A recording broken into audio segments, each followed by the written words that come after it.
We need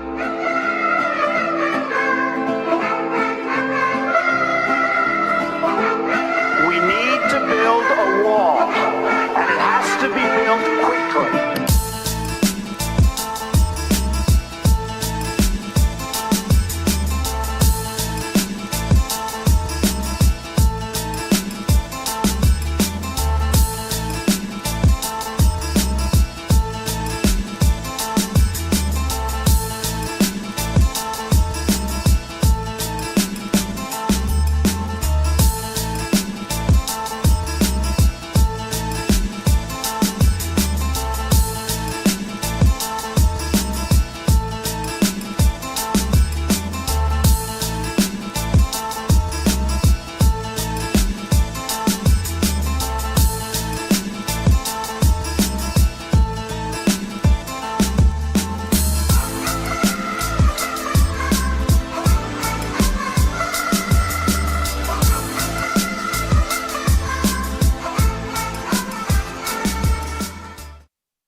Good morning. It is 9:07 on Super Talk 99.7 WTN. My name is Chris Hand. Hey, how are you?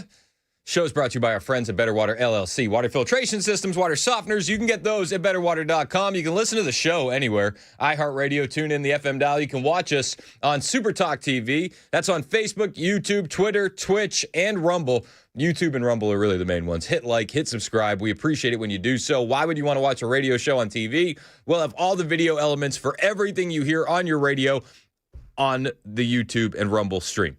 This is a little added bonus. Sometimes seeing the video paints a bit of a different picture. I can do theater of the mind a lot on radio. Sometimes you got to see it for yourself. One thing that we had to see for ourselves over the weekend were the paid protesters outside the U.S. Open. Did you see that? Trump went to the U.S. Open in New York. I did see that. That was cool. So his ovation, it depends on who you listen to, right? Yeah. The leftists are saying, he got booed. And then people on the right are saying, he got a standing ovation. I think it was a 50-50 mix. Yeah, I think it was your placement in the audience. And the one thing that I took away was there was really no audience at the U.S. Open. Not really. Has anybody else noticed that? Like, it was a big deal, I guess. Does anybody go to the U.S. Open? It's tennis, right? Yeah. I was today years old. But one thing I did notice that was hilarious were the paid protesters outside, practically begging attendees to boo Trump at the U.S. Open. Trump must go now. Trump must go now. Boo Trump today. Boo Trump today. Boo Trump today. Boo Trump today. 3 out of 10, low energy. If you're going to pay for protesters, you get what you pay for. What do you think they paid them? $25 an hour? From the energy I'm hearing, maybe 10. Boo Trump today. Boo Trump today. Yep. Again, it depends on who you listen to. Leftists are highlighting the boo videos. Conservatives are highlighting the cheer videos. There were a lot of people that did cheer for the president. A lot of people that turned around, staring at him, clapping their hands, and you can see that in the videos. It was a mixed batch. But the one thing that I loved the most was the meltdown of Democrats on Twitter. I'm here for it. I'm here for a good salt mine, as you know. And JoJo from Jers, she is one of the biggest leftists that you can find on social media. And I don't know if she's a big U.S. Open fan. Anybody a big U.S. Open fan? But she said, and you can see the unedited version on the stream. I'll edit it for you guys. This is her reaction to Trump showing up at the U.S. Open. Stupid, selfish a-hole effed up the Open for everyone. Effing P. That's the weirdest alphabet soup I've ever heard. Imagine being so angry all the time.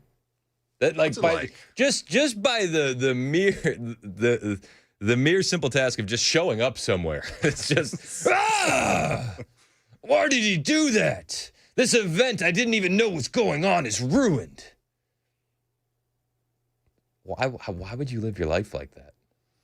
Just sounds frustrating. Like Kamala Harris is coming to the Ryman in November. I'm not like, Kamala. We're actually trying to go. Yeah, I'd love to go. Have some fun. I'd love to go. I promise not to throw anything on stage. You see they were throwing those over the weekend at the NFL football games? Wait, what were they throwing? Green dildos. See, we're not biased to just the WNBA. Is it just me, They'll or hit anybody. is it a lot funnier when it's the WNBA than when it's yeah. football? It's way funnier. Because like the Open, it's an empty audience. But this is the Democrat Party in 2025. President Trump shows up somewhere and they're just angry. Scott Jennings said it over the weekend, and it was so true. He said for the foreseeable future at this point, Donald Trump is the leader of the Democrat Party. Because no matter what he does, you're getting the reaction from the left, and they're so angry. They're always so angry. Why are they so angry? No matter what, they're going to lose their ever-loving mind, whatever Trump does. Scott Jennings said this over the weekend on CNN with Fake Tapper, and it resonated with me. Yep. It's just whatever Trump does, we got to do the opposite. Well, Trump is the leader of the Democrat Party. Well, for the foreseeable future, the person who's running the Democratic Party now is going to be running it. That's Donald Trump. The only thing they know how to do is be against whatever he is for. And so there is no leader of the party except for Trump. The beating heart of the Democratic Party is if Trump is for it, we're against it, and you throw a little socialism on the side. That's basically how they All right, thanks. I know. Let the record reflect that the two Democrats at the panel disagreed with what he had to say. Oh, yeah. Let the record show. Oh, got it. You're just If every instinct you have is wrong, then the opposite would have to be right. It's a good point. Allegedly. That's all you have to do. Just do the opposite. Currently, we have Democrats cheering for more crime, defending criminals. Yep. And the big story from the weekend, they wouldn't even be covering it if it wasn't for social media and conservatives making it a much larger story. You've probably heard of this because you're probably as chronically online as I am. But this story is unbelievable, what happened in Charlotte, North Carolina, when a Ukrainian refugee by the name of Irina Zarutska was stabbed in the neck and murdered by a 14-time felon. Again, the mainstream media doesn't want to share any of this with you, and they wouldn't have. But we will, and CBS has been forced to cover it this morning. So let's listen into the first piece of footage from mainstream media covering this brutal crime from Charlotte, North Carolina, that happened over the weekend. Now to a senseless attack on a Ukrainian refugee in this country. 23-year-old Irina Zarutska, was killed last month in Charlotte, North Carolina on the light rail there in what officials are calling a random attack. New surveillance video shows exactly what happened. We're not going to show you the moment of the stabbing, but a warning, this footage is still disturbing. Skylar Henry reports. It's just before 10 p.m. on August 22nd, and 34-year-old DeCarlos Brown Jr. is seated on a Charlotte light rail train. Several other people are around him. It's important to note that there is a grown man sitting next to this individual while this incident is taking place last month, again, making headlines over the weekend because the surveillance footage has been released. But watch this on the stream. You notice a man in a red sweatshirt, black guy, walks in, sits down. A white woman comes in. This is the Ukrainian refugee, Irina Zarutska, sits in front of him, minding her own business. She's got her ear pods in. She's listening to some podcasts or whatever she's listening to. She's in her zone.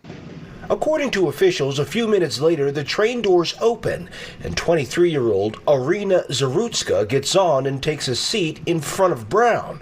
She's wearing what appears to be a work uniform, AirPods, and looking at her phone. But then, the unthinkable happens. You see Brown pull out what officials say was a pocket knife. He unfolds it, then stands up behind Zarutska. What we aren't showing you is the moment where Brown then stabs Zarutska several times and walks away. Here you can see Brown trying to get off the train, and then a few people spring into action, attempting to save Zarutska. She would die from her injuries. This is the first time that the news has covered this. CBS. The first known mainstream media touching this story. What took so long? What took so long? Why did it have to blow up online? Why didn't they want this to be a story? Well, the woke mayor of Charlotte is saying that they can't arrest their way out of mental health issues. This guy's been arrested 14 times. 14 times. 14 times. There, I'm going to put all his mugshots up on the screen for you on Super Talk TV. This individual, DeCarlos Brown Jr., arrested 14 times. 14. We can't arrest our way out of this. We can't. The mayor of Charlotte's criticizing anyone who shares the video of this black man brutally stabbing a white woman in her city. Says she's thinking about safety in Charlotte. She said, I want to thank our media partners and community members who have chosen not to repost or share the footage. What? Why don't you want this to be reported on? She also said, I've been thinking about what safety really looks like in our city. I remain committed to doing all we can to protect our residents to ensure Charlotte is a place where everyone feels safe. Do you feel safer in Charlotte knowing that criminals are being let out after being arrested 14 times? 14-time felon? Oh, my gosh. You know who released him after his last arrest was Magistrate Judge Teresa Stokes. She released 14-time criminal DeCarlos Brown Jr., and she also happens to be the director of operations at Second Chance Services, a mental health and addiction services clinic in Charlotte, North Carolina. That's weird. Seems like a conflict of interest. I mean, it begs the question, does the judge release violent criminals into her treatment center to get paid by a government contract? That's a question worth asking. The mayor of Charlotte doesn't want to. No. Yeah, she can't let the warped ideology get in the way. And this woman, the mayor of Charlotte, North Carolina, shouldn't hold any office. You know the killer had GoFundMe set up before they got pulled down? Yeah, GoFundMes. There's a warped ideology. And when I say ideology, I hope you understand, I mean the hatred of white people. That's what I mean. That's what I mean. I think that's what we're seeing here. The only mainstream media source to cover it so far has been CBS. Jussie Smollett's fake hate crime drew more media outrage than this. Rusty Wallace's fake news drew more media outrage than this. Nicholas Sandmann smiling at a guy with a drum drew more media outrage than this. Kyle Rittenhouse defending himself from a violent mob drew more media outrage than this. Daniel Penny saving people on a train drew more media outrage than this. Trayvon, George Floyd, Breonna Taylor. Do I need to go down the line? Why didn't the media want to cover this? I think it's because there's a hatred of white people going on. That's just me. And they let this guy out 14 times. Toxic empathy is what Allie Beth Stuckey called it. Toxic empathy. We've heard this phrase quite a bit. She posted a lengthy tweet on it. I'll put it on the screen for you. How can empathy be toxic, Allie? Well, you see, this animal was arrested and released a dozen times in the name of social justice and racial equality. Social justice and racial equity policies are born out of empathy for the marginalized. Bad actors convince well-meaning, compassionate Christians that these empathetic, restorative justice measures are the right way to love our neighbors. In this way, the criminal becomes the victim and society becomes chaotic and disordered, be led by truth, order, love, goodness, and virtue, not empathy. And I think that this quote rings true. Mercy for the guilty is cruelty for the innocent. And what we saw over the weekend as this story blew up was just that play out in real time. Mercy for the guilty is cruelty for the innocent. And what about the guy sitting next to DeCarlos Brown? Also, head in his phone, no situational awareness, and he does nothing when a young woman is stabbed brutally multiple times and murdered in front of him. Soft. What happened to men in this country? Seriously. Like what the hell is going on? It's crazy. It's crazy, and the media doesn't want to talk about it. We'll talk about it. We have no problem talking about it. It's a big story, and a story that you should be paying attention to. Rest in peace to Arena. What happened to her should have never happened. It shouldn't happen in any big city in this country. And if we had people upholding the laws on the books and punishing the criminals, it never would have happened. Never would have happened. This is what your city looks like under Democrat policies, by the way. You know that. You already know that. It's 921. Super Talk, 99.7 WTN. is to overthrow Ukraine, so you're right next to a country that's in NATO. Your goal was you were worried about NATO coming to you, so instead you went to NATO.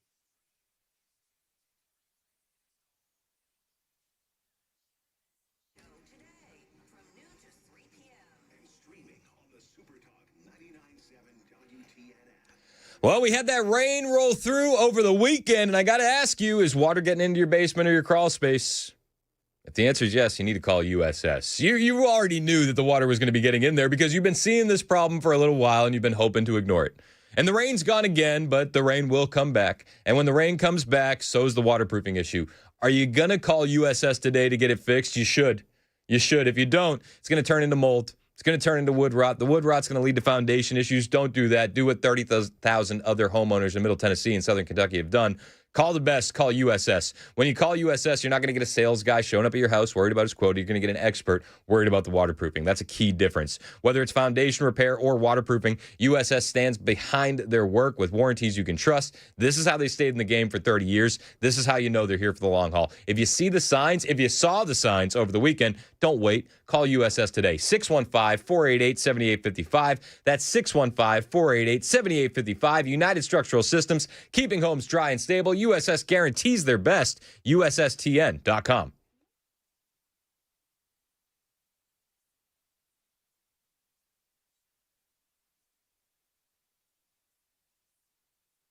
But a lot of these protesters are paid. There's a story, Crowds on Demand CEO, 400% increase, surge for requests for paid protesters. Yep.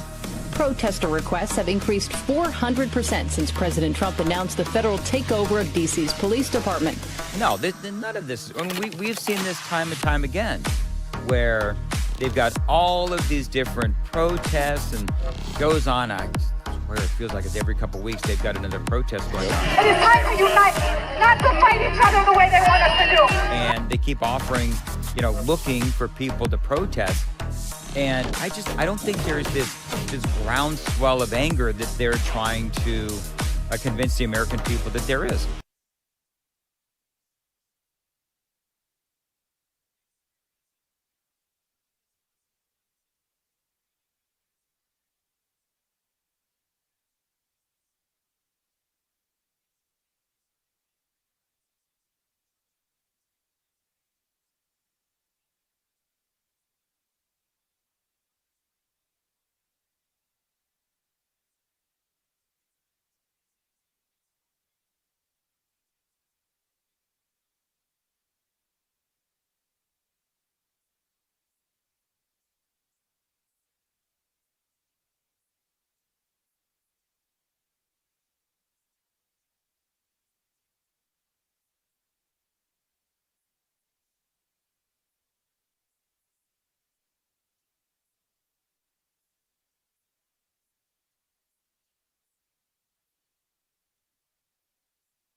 The Florida man who attempted to take President Trump's life in Florida is heading to court today. And what the dad at the center of the Phillies baseball controversy is saying today as he begins to speak out. All of that and more coming up at 9:30 on Super Talk 99.7 WTN. Thank you, Joan Jones. It is Super Talk 99.7 WTN. My name is Chris Hand, 927.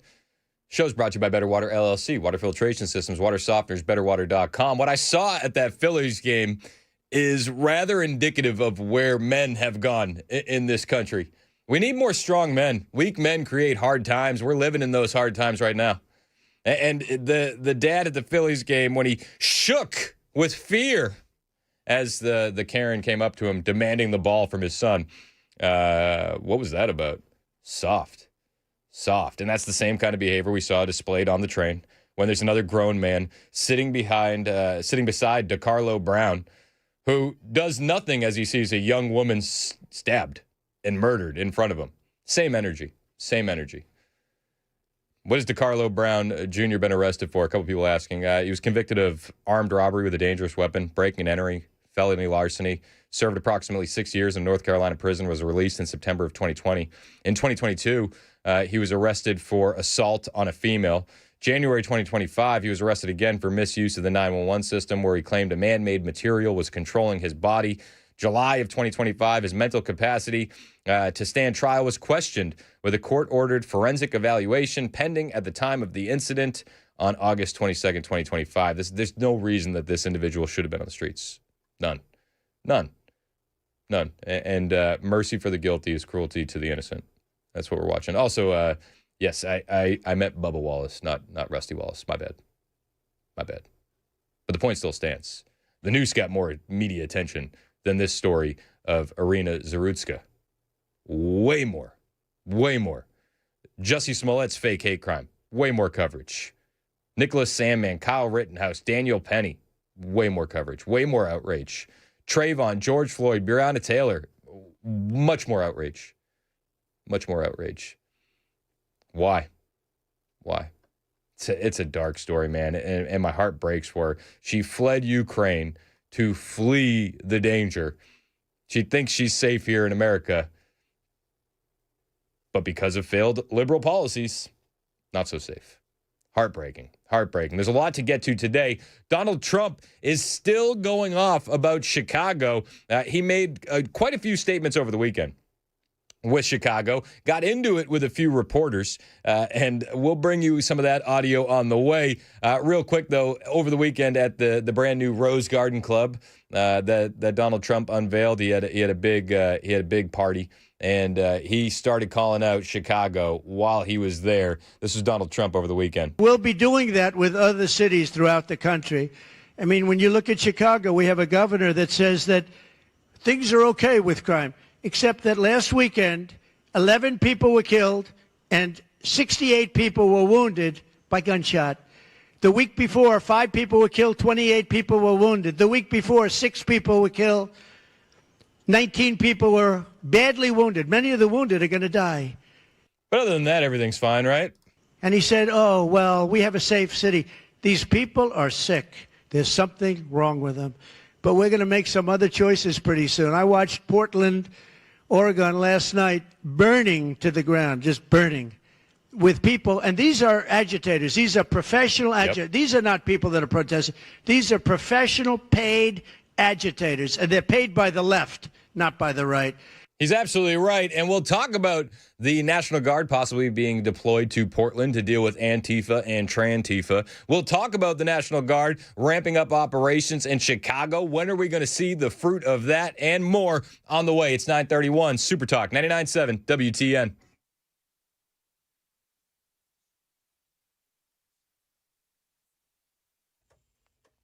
Good morning. I'm Joan Jones with your top stories. Jury selection begins this morning at the federal trial for Ryan Ruth.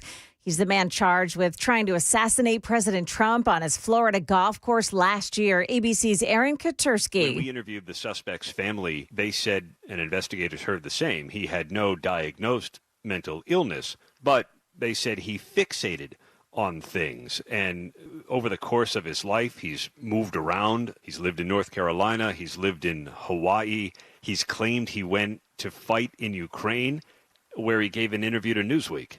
Ralph is representing himself in this trial. He's made some bizarre requests of the judge as well, asking in one case for female strippers to be allowed into his jail cell. And for a putting green, too. Experts say that he's just attempting to paint himself as being insane.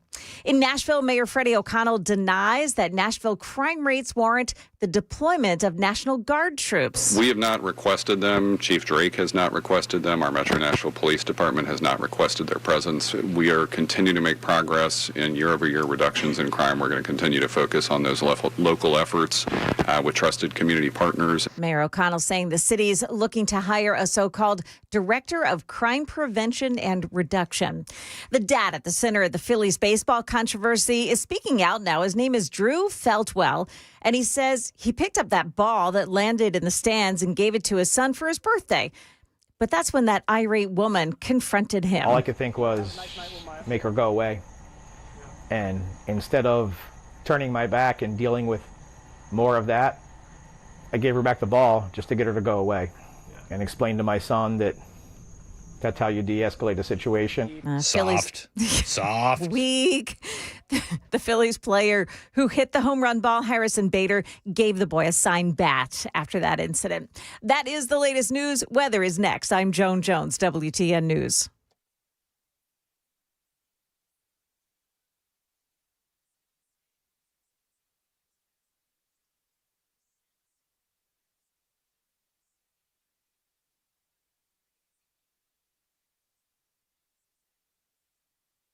Hey, what's up? It's Chris Hand here for my friends at Busy Bee Plumbing, Heating, and Cooling, and I use them in my own home. You should use them in your home, too. I can honestly tell you, these guys make things easy, affordable, and they're always dependable, especially if you're a Beehive Club member. When you need them, that front-of-the-line service is clutch. Right now, they're buzzing with the best prices of the year event. Here's what I love. If you refer a neighbor, both of you are going to get a $50 credit when you schedule heating maintenance. That's a win-win. And since it's National Grandparents' Day this month, if you're a Beehive Club member like I am, you can gift a free membership to your grandparents. That's Busy Bee's way of honoring family, and I love it. If you need a new heater, every purchase comes with a free 5-year labor warranty, huge peace of mind, and here's my favorite deal.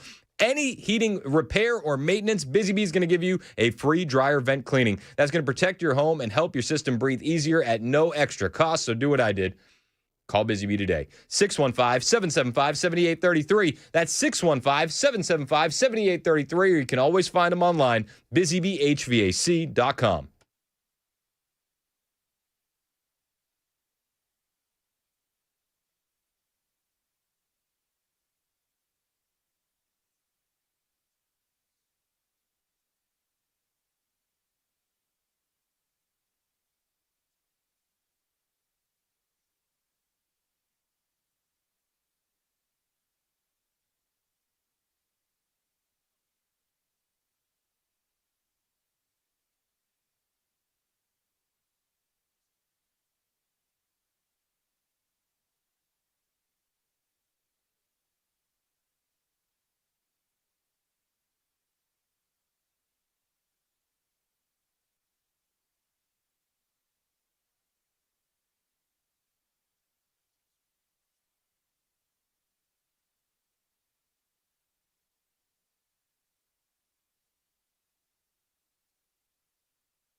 All right, so anyway, Canada.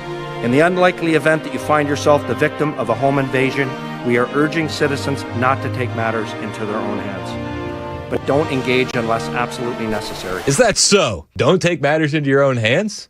Bro, they're in my living room. We urge you to call 911 and do everything you can to keep yourself and loved ones safe until police arrive, and be the best witness possible. Oh, be the best witness possible as your wife is being beaten by home invaders. You're being tied up. Just call Lee, chip in, and be a great witness. You know, Superman, and then, you know, you got Bizarro. In Florida, they're like, we're going to shoot you stone cold dead. This is Bizarro, Florida. Is that what Ontario is? It's close enough.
938 Super Talk 99.7 WTN. Hey, how are you? It's Chris Hand. Show's brought to you by our friends at Better Water LLC, water filtration systems, water softeners, betterwater.com. We love those guys. We love you as well. Did you know that? We love you. Watch us on Super Talk TV, YouTube, and Rumble. Hit like, hit subscribe. Do it for me. I just said I loved you. You could do that, right? You wouldn't want to disappoint someone that loves you, would you? What? We love you. We don't ask for anything in return, but Lean on the guilt, man. I'm trying different strategies. Or different shades of guilt. I see. Different shades of guilt. It works with the kids. And you wouldn't want the kids to go hungry, would you? No, absolutely not. So hit like and subscribe. It actually puts food in my kids' mouths. I appreciate it. You got to pay for that catcher's gear somehow. Oh my gosh. I'm still in trouble for the catcher's gear. Just a little bit. I spent way too much money on catcher's gear. Is he having fun, though? He's having a blast, but I'm like sweating it out during the games. I'm like, oh gosh, will you put him in at catcher so I don't catch it? So I don't catch another. Please. I don't catch another dirty look, please. Please put him in at catcher. Oh, third base, no. No, he's supposed to be at home. All right, I kid. Except for the like and subscribe part, we actually need you to do that. Thank you for your attention to this matter. Donald Trump on sending the National Guard to Portland, Oregon. I will say this. I watched today. I didn't know that was continuing to go on, but Portland is unbelievable what's going on in Portland. The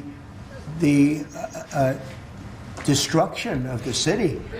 Well, I'm going to look at it now because I didn't know that was still going on. This has been going on for years. So we'll be able to stop that very easily. Yeah, I believe it. This is Donald Trump Friday afternoon speaking to reporters inside the Oval Office, talking about the agitators involved in anti-ICE demonstrations. We like to call them terrorists around here. We like to use the term domestic terrorists. Why hasn't Antifa been declared a domestic terrorist organization yet? Seriously, anybody? So I think that they need to send in the National Guard, especially to Portland. Oh my gosh. What a hellhole that is. Portland and Chicago need to be at the top of the list. Donald Trump says Portland is something that we're going to look at. He does call them paid terrorists. We'll be able to stop. But, that was not on my list, Portland. But when I watched television last night, this has been going on. You wouldn't be standing if you were the mayor. You would be. Can you imagine what they're doing? They're walking in throwing smoke bombs into the store. These are paid terrorists, okay? These are paid agitators. These are professional. I watched that last night. I'm very good at this stuff. These are paid agitators. They get paid money by radical left groups, not radical right groups, radical left groups. And they get paid a lot of money. And you see it with the signs. They all have perfect signs that are printed. They look as good as that sign. Those signs aren't made in basements. They're made at professional printing offices, and they cost a lot of money. These are paid agitators, and they're very dangerous for our country. And when we go there, if we go to Portland, we're going to wipe them out. They're going to be gone, and they're going to be gone fast. They won't even stand the fight. They will not stay there. They've ruined that city. I have people that used to live in Portland. They've left. Most of them have left. But what they've done to that place is it's like living in hell. He's right. He's right. And I mean, you could do this with any Democrat-run city. You could. I mean, it'd be rinse and repeat. Portland is, though, a unique case because of all the Antifa and the Trantifa that's running around. It is a hotbed for leftist violence. President Trump doesn't want to play any games. The Democrats, they want to frame the criminals as the victims. Enter Jasmine Crockett, who over the weekend said, we have to understand the people. They're not committing these crimes because they're bad people. No. They're committing these crimes to survive. They are literally trying to survive. This, I kid you not. This is Jasmine Crockett once again doing what the left does so well, defending criminals. I don't want anybody to mistake what I'm saying. Just because you are impoverished does not mean that you will be a criminal. But I do want to be clear that there is a direct link between poverty and susceptibility to having to engage in certain things. And this is something that I know up close and personal as a public defender. In fact, my elected prosecutor in Dallas County he kind of caught some flack because he probably shouldn't have said it out loud. But he specifically said, if I get people that are getting charged with a low-level misdemeanor for going and stealing food, diapers, like basic necessities, because they literally can't afford it. He's like, out of desperation. Yeah, he's like, I'm not locking you up, right? Like, Jasmine Crockett thinks we're living in Les Mis, apparently. We're stealing a loaf of bread because my family is so hungry, just ignoring the fact that we have roaming mobs in these Democrat cities taking out the Gucci store. My family needs to eat. I'm going to steal these Gucci handbags. That's a crime. That's a crime that should be charged and prosecuted.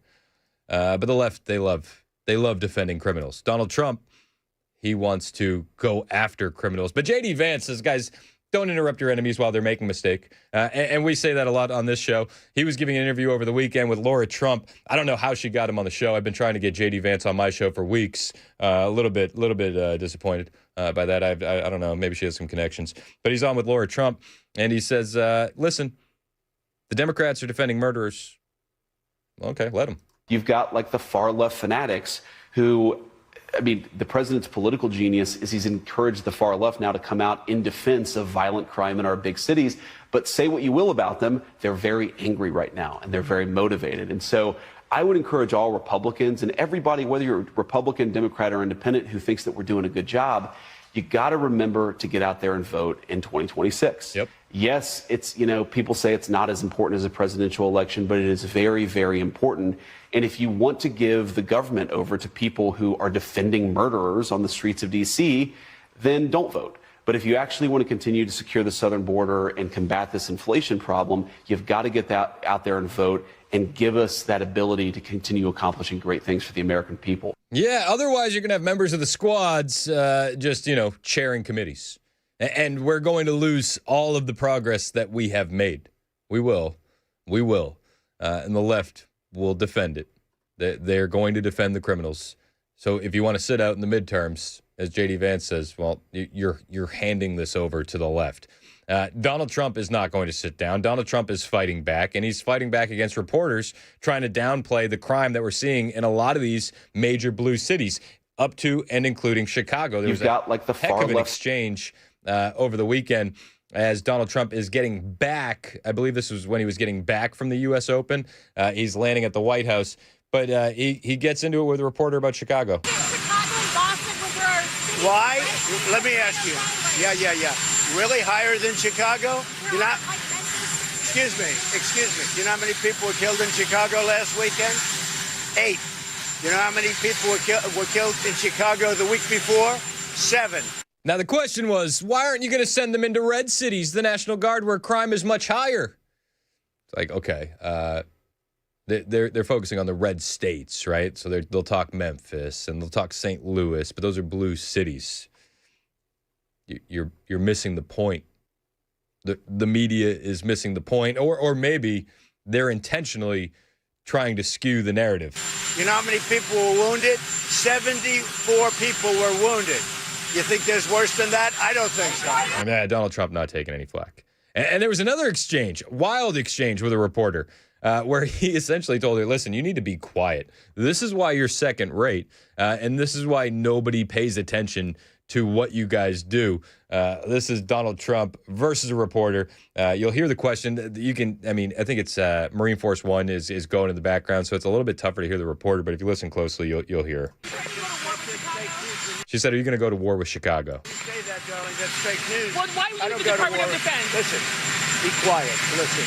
You don't listen. You never listen. That's why you're second rate. We're not going to war. We're going to clean up our cities. We're going to clean them up so they don't kill 5 people every weekend. That's not war.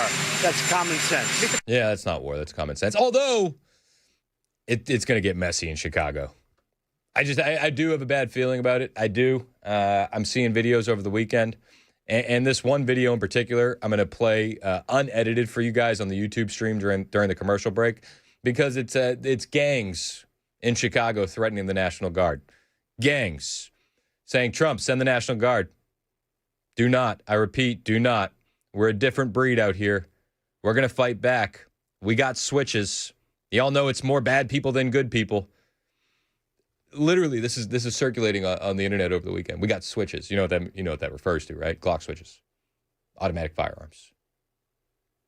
I want to make sure that this is on the record, because as the operations ramp up in Chicago, inevitably, as I'm judging from the videos I'm seeing over the weekend, there's going to be a violent response.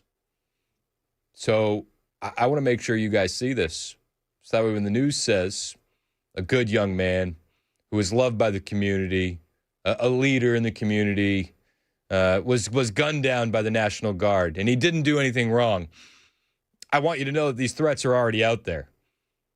And I want to get this on the record now, because everything that these gang members are saying about Chicago, we're out here, there's more bad people than good, we got switches, do you know how many gangs there are? They outnumber the citizens. Everything that the gang members are saying, well, it's true for good, honest, hardworking people in Chicago every single day, right now, right this very minute.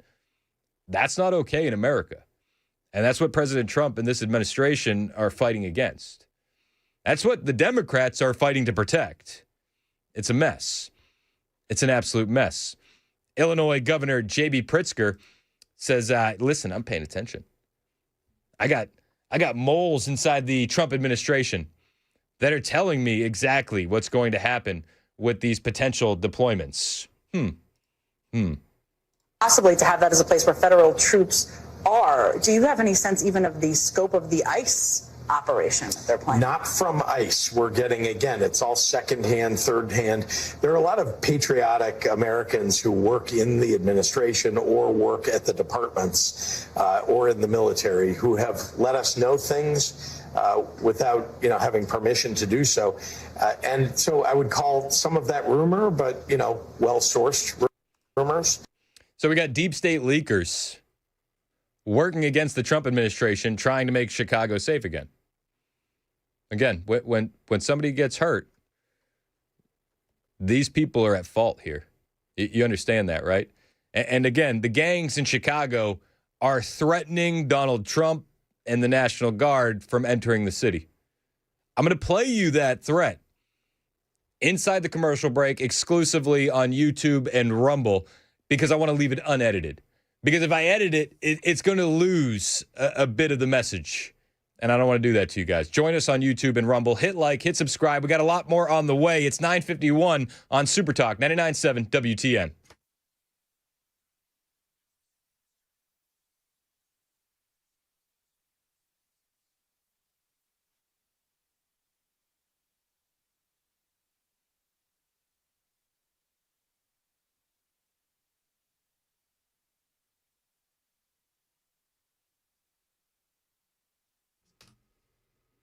All right, we're back live on the stream. Again, I want to get this on the record because gangs are now threatening Donald Trump and the National Guard. And there's inevitably going to be some violence, I think, as I watch this video.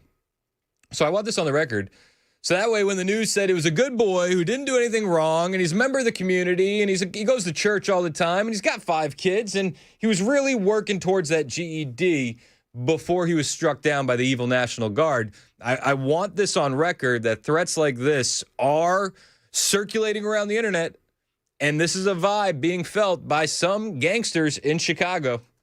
Do not send the National Guards to Chicago, gang. Do not, I repeat, do not do it. We are a different fucking breed out here, nigga. We are not Los Angeles. Nigga, we are not Washington, D.C. Nigga, this is Chicago, nigga. Them niggas go fight back. I'm telling you, them niggas go fight back, gang. Whatever, I don't give a fuck what you talking about. Them young niggas got switches, gang. They not going for that shit, bro. I know a bunch of y'all finna say, oh, it's the National Guard. They can't do anything about it. They must go in Chicago. Nigga, do y'all know that it's more bad people than good people, bro? There are over 100,000 gangs in Chicago by the city by itself, gang. Trump. This doesn't make me want to go into Chicago any less. This makes me want to go into Chicago more. Again, I said it just on the air a little while ago, but this is why we need to help. This is why. 14-year-old kids joining gangs in Chicago. This is the reality of what they're seeing on the streets. This is the reality of what good, hardworking people are seeing every single day on the streets of Chicago. They can't go report this lunatic to the police because he'll be let out in a day, and then he's coming back to their house. This threat is exactly why we need to go into that city. But I want this on the record when a good boy who is just trying to get his life together is gunned down and we get a George Floyd 2.0 situation out of this. That's all. 9:53, Super Talk. Thank you guys for joining us on YouTube and Rumble. Hit like, hit subscribe. Appreciate y'all.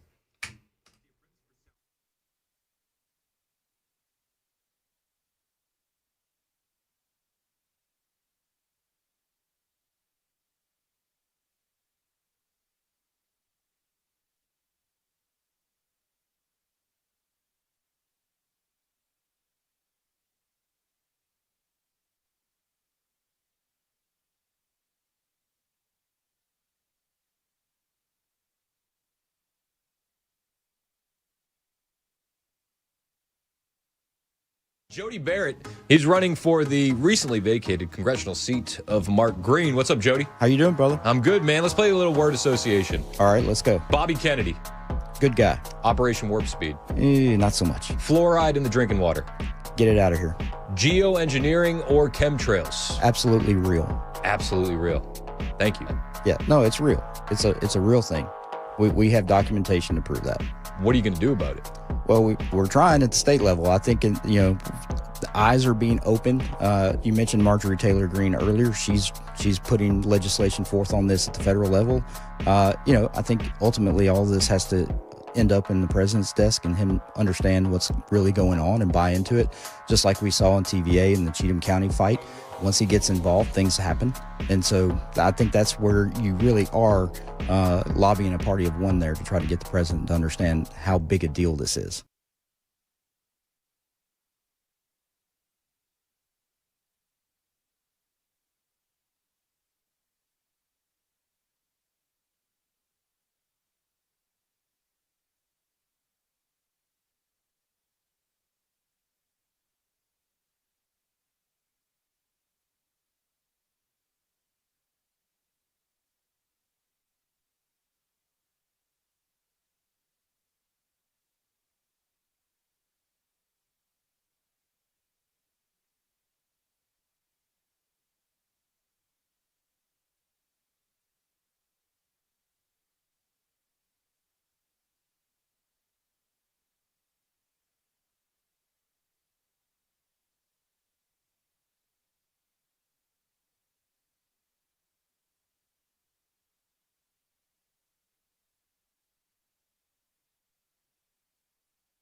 Jody Barrett, he's running for the recent. I'm Pastor Alan Jackson. I'm excited to invite you to join me for my brand new show on Super Talk 99.7 WTN.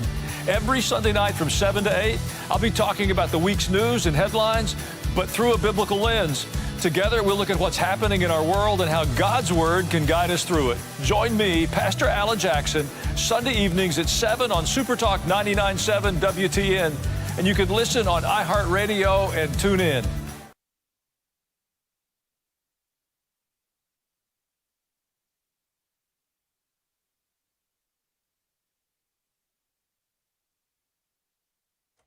An attack at a bus stop in Jerusalem this morning. Hamas is claiming responsibility. ICE agents are hard at work in Boston. What the Democrat mayor there is saying about it. That and more at 10 o'clock on Super Talk 99.7 WTN. That's Joan Jones in the newsroom. My name is Chris Hand. The show is brought to you by Better Water LLC, water filtration systems, water softeners, betterwater.com.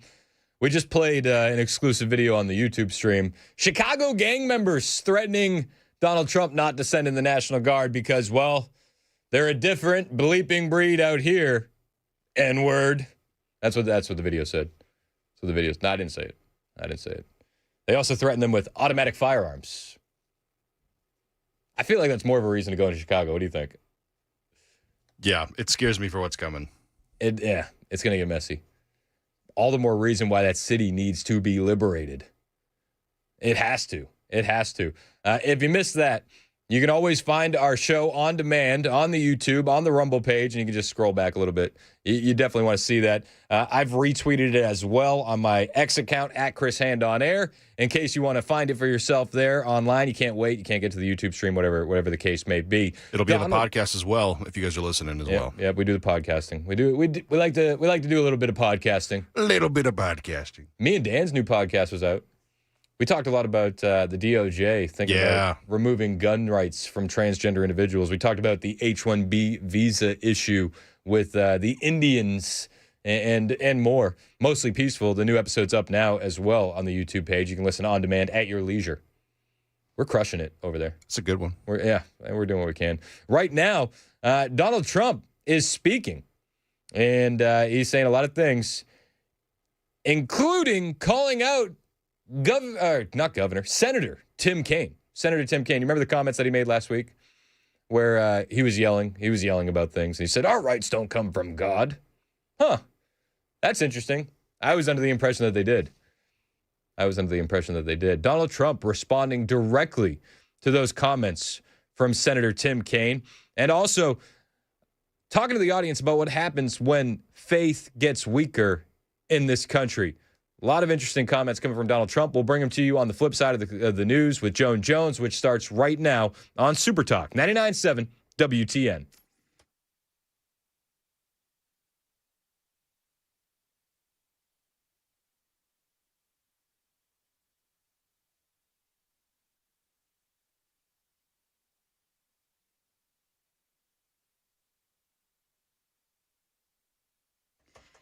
Good morning. I'm Joan Jones with your top stories. The death toll at a bus stop in Israel now 6 after this morning's shooting. Palestinian gunmen opening fire as people were waiting for a bus.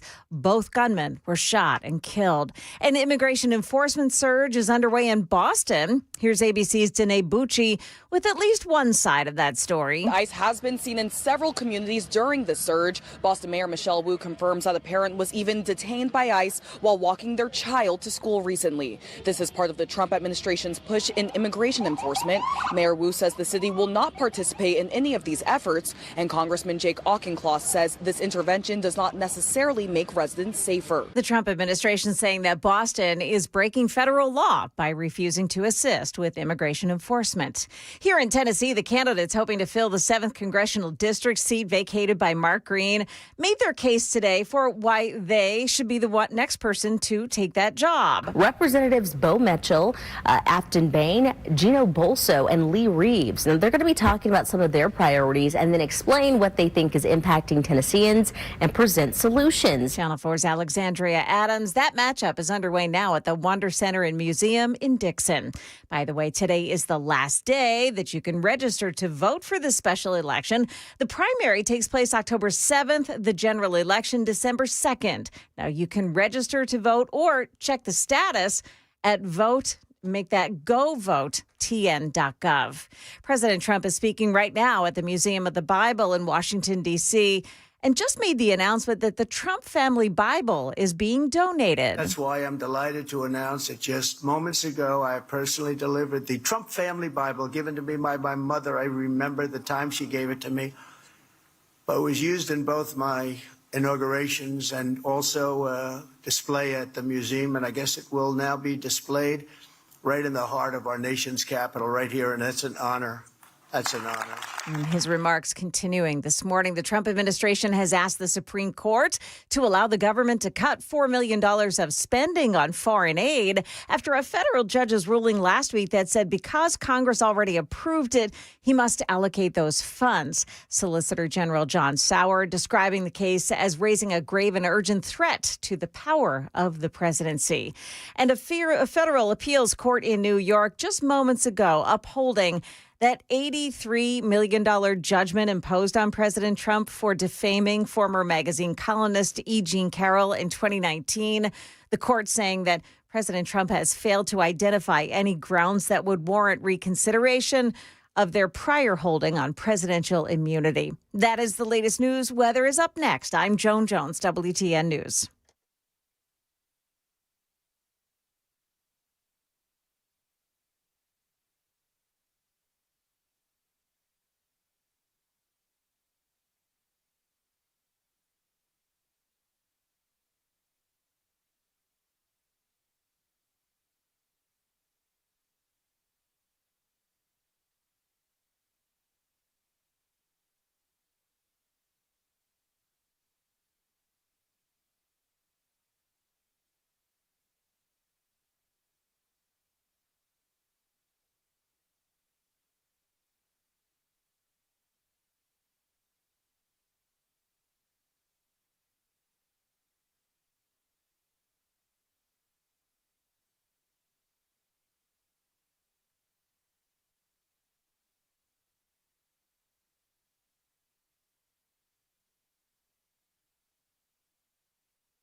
.10:06 on Super Talk 99.7 WTN. Hey, how are you? It's Chris Hand. Show's brought to you by our friends at Better Water LLC. Water filtration systems, water softeners, betterwater.com. We love those guys.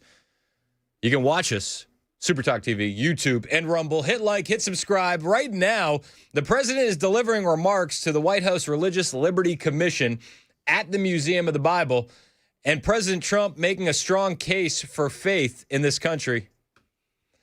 This was him moments ago. Sorry, this computer's like being a pain in the butt. This is President Trump moments ago. Founded on faith, as we know, and I've been saying it for a long time. And when faith gets weaker, our country seems to get weaker. When faith gets stronger, as it is right now, we're having a very good period of time. After some rough years, good things happen for our country. It's amazing the way it seems to work that way. And under the Trump administration, we're defending our rights and restoring our identity as a nation under God. We are one nation under God, and we always will be. Amen. It does feel good to see the restoring of faith, the revival in this country. We talked about it on Friday with Hannah Faulkner, a great interview, also podcasted as well. She's a Zoomer, Gen Z, and she's talking about the war on Christianity. We've seen that, and I think that the silver lining on the war in Christianity has been a revival, and we've seen it. We've seen it in real time. President Trump talking about it. Now, some of his comments centered around what Senator Tim Kaine said just the other day during the RFK Senate committee hearing. This is Tim Kaine, in case you forget the comments. The notion that rights don't come from laws and don't come from the government, but come from the creator, that's what the Iranian government believes. It's a Yeah. If you believe that your rights come from God, not the government, well, you're no better than an Iranian. Is that what Tim Kaine's getting at? That's what he's getting at. Your rights come from God. You know that. We know that. That it's baked in the cake here in America. President Trump responded to those comments moments ago. This is him earlier this morning. The need for this commission has never been more clear than it was last week when the ineffectual senator from Virginia, a man named Tim Kaine, stated that the notion our rights come from our creator is, quote, extremely troubling to him. Very troubling, isn't it troubling? Isn't that terrible, though? How he would say something like that, and advocated really by a totalitarian regime. This is what they say. But as everyone in this room understands, it is tyrants who are denying our rights and the rights that come from God. And it's this Declaration of Independence that proclaims we're endowed by our Creator with the right to life, liberty, and the pursuit of happiness. The senator from Virginia should be ashamed of himself. He For should many be. things. He should be. For many things. He was Hillary's VP pick. That guy could have been a heartbeat away from the presidency. Tim Kaine dodged a bullet. President Trump also at this meeting with the White House Religious Liberty Commission said that he's going to be issuing new guidance to protect prayer in schools, public schools. I love it. I'm a huge fan of this. I do think that one of the big things that public school has failed our kids on is prayer, is a higher power.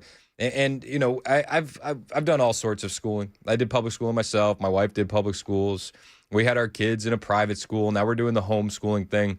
But I remember when we were at the private school, we had a chapel one day, and you could bring anybody to chapel. So we brought the grandparents in, and my dad came down, and he got to experience chapel that day. And I remember him saying, like, man, for a kid that's going through it, a kid whose home life isn't great, a kid who has really just been handed a tough circumstance in life, how beneficial a Wednesday morning chapel would be for him. How beneficial it would be to hear the word of God. But we don't get that in public schools. We're not even allowed to pray. President Trump said he's going to change that. For most of our country's history, the Bible was found in every classroom in the nation.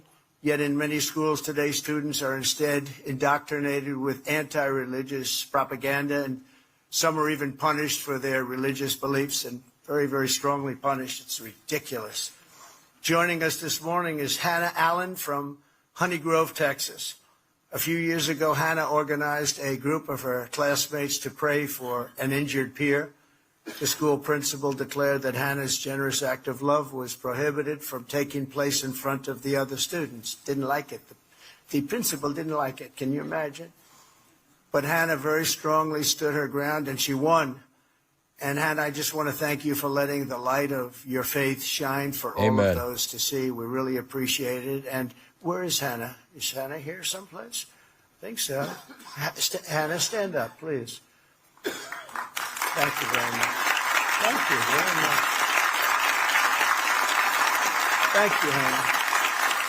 I know what you went through. It's great. Appreciate it. To support students like Hannah, I'm pleased to announce this morning that the Department of Education will soon issue new guidance protecting the right to prayer in our public schools, and it's total protection. Amen. And it's overdue. I mean, we've seen the leftist ideology force down our kids' throats ad nauseum in these public schools. Yeah, we should push back a little bit. We should be allowed to bring our faith into the public square, as my pastor likes to say. And he welcomed another 12-year-old from California to the podium. This is a 12-year-old who was forced to read that leftist ideology to kindergartners.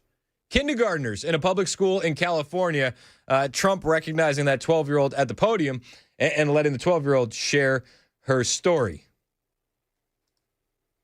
12-year-old Shay Encinas from California. Last year in 5th grade, Shay was forced to read a book to a kindergarten student promoting a message of radical gender ideology that is contrary to his religious beliefs. And Now, just for a second, remember, the left has no problem indoctrinating your kids with ideology that says you can remove body parts and become the other gender. They have no problem with that. They have no problem indoctrinating your kids with radical ideology, leftist ideology. But if you want to bring a Bible into the classroom, it becomes a huge deal. Now, Shay's going to come up here and share the story of what happened in that kindergarten class when he was forced to read that book. His religious beliefs and ours. I'd like to have Shay come up and tell the story. It's an amazing story. Shay, please come up. And it is incredible that a 12-year-old knew that this was wrong, and the absolute bravery for him to get up here and share his story at the podium. I'm inspired by it. I wish we had more grown men with the bravery of this 12-year-old that Donald Trump is bringing up to the podium, but we seem to be lacking brave men. This 12-year-old boy is definitely going to grow up and be a brave man speaking for the truth. Thank you again, Mr. President. Hi, I'm Shay Encinas. I've been a Christian my whole life, and Jesus means everything to me. When I was in 5th grade, my school forced me to teach my kindergarten buddy about changing his gender using a book called My Shadow is Pink. The book said you can choose your gender based on feelings instead of how God made us.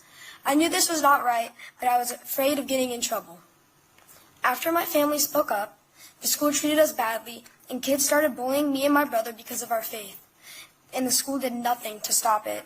It hurt a lot, but I kept trusting God. I believe kids like me should be able to live our faith at school without being forced to go against what we believe. Amen. I hope no other family has to go through what mine did. Thank you. I mean, what a brave kid, huh? Like, good for him getting up there and sharing his story. Donald Trump saying, when he got into office, he ended the weaponization of law enforcement against religious beliefs. He's fighting against the discrimination against religious beliefs in our public schools, and I'm grateful to have a president like Trump in there who's letting his faith stay on his sleeve, and he's not holding back. He never does. He talked about his faith. He talked about what he's doing and how it's different from what was being done under the Biden administration, and he talked about Joe Biden throwing activists in jail for having the audacity to pray. We've seen this, the pro-life activists that go and pray near abortion clinics, pray in abortion clinics, and they get thrown in jail. President Trump says he's ending all of that. Taking office, I also ended the weaponization of law enforcement against religious believers and pardoned the pro-life activists thrown in jail by Joe Biden for saying that.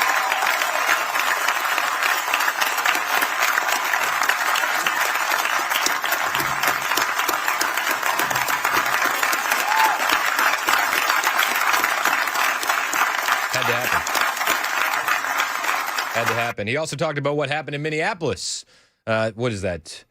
Just a couple weeks ago now. Jeez, time flies, and the media has definitely stopped talking about this story. Have you noticed that? How quickly they've swept the Annunciation Catholic Church shooting under the rug?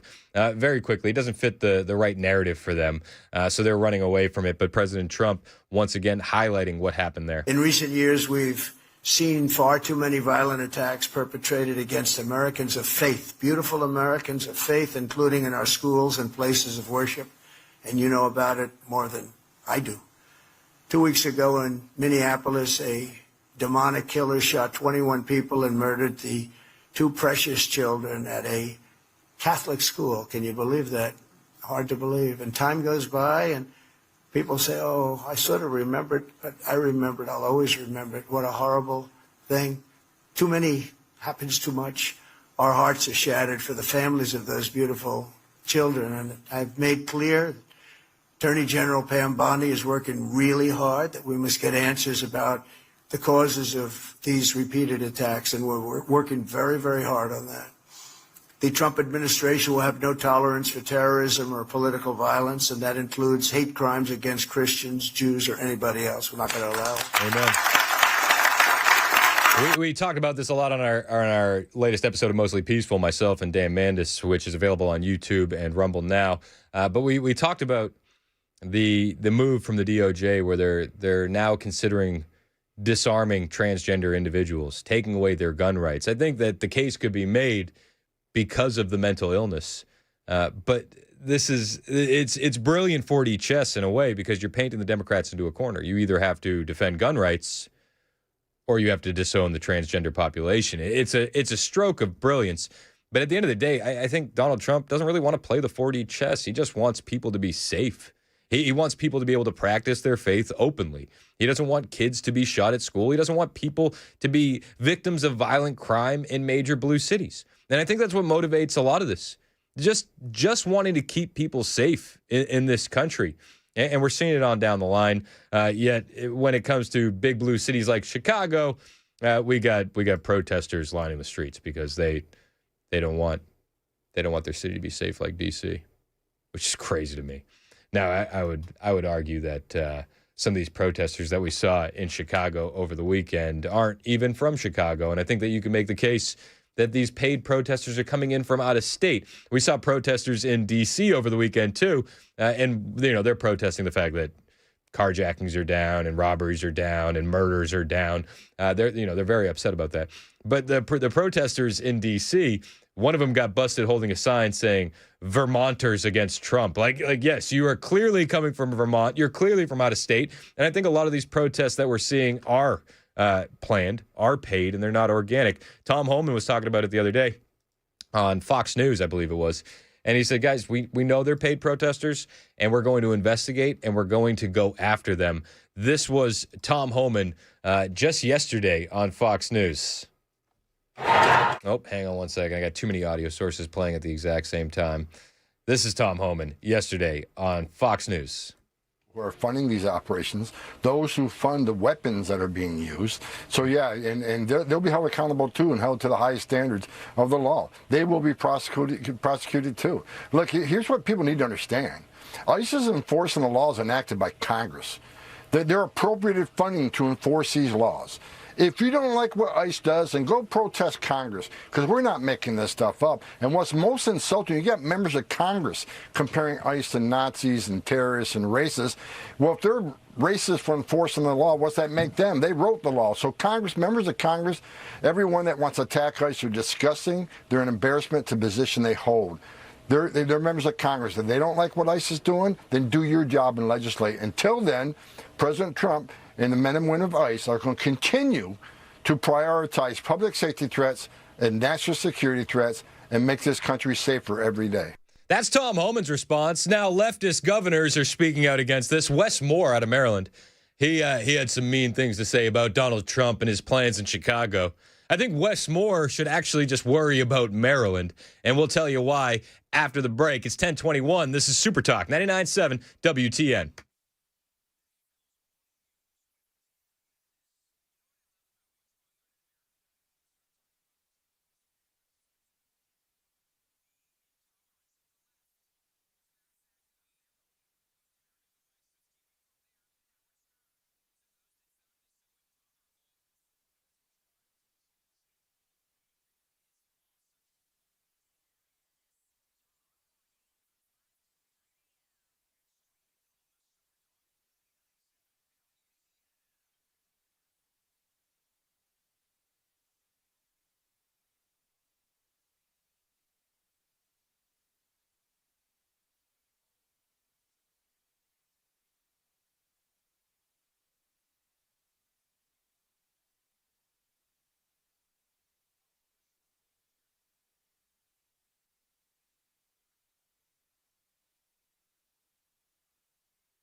those who are funding.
President Trump announces a big donation and the shift that's occurring in the real estate market.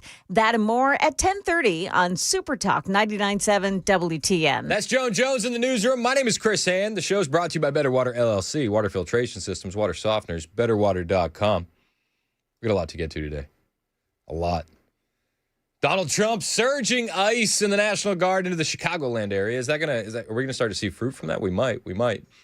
Wes Moore was on Meet the Press over the weekend. Who's Wes Moore? He's the governor of Maryland that always does his best Barack Obama impression. That's that guy. Him.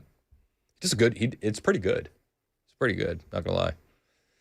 But he was talking about Donald Trump surging Chicago with National Guard and ICE. And Wes Moore said on Meet the Press over the weekend, I kid you not, said, I call it a threat. I would call it embarrassing and performative. I want to be clear about the stats. When people talk about how we watch the decrease because of the National Guard, let's be clear. The National Guard is responsible during this occupation of 744 cubic yards of mulch spread, 886 bags of trash collected, 270 feet of fence painted. You know what we don't have stats on? How many guns the National Guard has seized? How many drug busts has the National Guard done? Welger said, yet crime is down in D.C. Even Kristen Welger's like, dude, what do you want? Chill out. While the governor of Maryland is worried about Donald Trump and what he's doing in D.C. and what he might do in Chicago, he really would be better served to use his time worrying about his own state, where this happened over the weekend. Area. According to charging documents WJZ Investigates obtained, the suspect, 35-year-old Hugo Hernandez Mendez, threw her body off a highway bridge into the South River. She had skull and facial fractures. Her family identified her through tattoos. At this time, there are no additional suspects. However, this investigation is ongoing. So what we had here was an illegal alien in Maryland, or a Maryland man, depending on who you ask, brutally murdering a Maryland teen and throwing her body off a bridge. And Governor Wes Moore is spending his weekend worrying about what Donald Trump is doing in D.C. and Chicago. Got it. I'd worry about Maryland, wouldn't you? I think you'd be better served to worry about Maryland. This investigation is ongoing. Thompson, who lived with her dad, disappeared after going out to get gas. She sent him this text. I should be back soon. I love you too. Good night. The 19-year-old is seen on surveillance video leaving her SUV behind in Hyattsville. According to charging documents, she approached the suspect's GMC Yukon and after approximately a minute of conversing, walks over to the passenger side of the vehicle and gets into the passenger front seat. Police say they drove to his house in Bowie and believe he killed her in his bedroom. A roommate reports hearing the defendant having sex and then a grunting noise which made it believe that someone wasn't enjoying the sex. After executing a search warrant, police found what they believed to be the victim's blood and missing fingernail, along with hair and other evidence in the bedroom and in the trash, along with multiple pairs of women's underwear and lingerie. Hernandez-Mendez agreed to an interview, telling detectives he went to a nightclub to meet his ex-girlfriend, but never did. When detectives questioned further, the defendant denied any involvement. Yeah. So you got illegal aliens just murdering teenagers in Maryland. And Wes Moore is worried about what's happening in D.C. and in Chicago.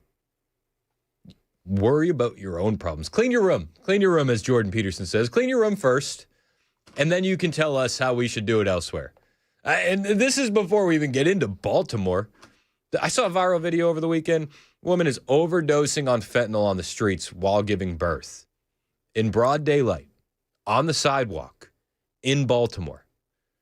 Wes Moore, worry about your own state and your own city before you start worrying about Chicago and D.C. This story is horrific, what happened. Prince George's officials say Hernandez-Mendez was in the United States illegally. U.S. Park Police arrested him for a DUI 5 months ago, but let him go. Oh, that's weird. Weird how that always happens.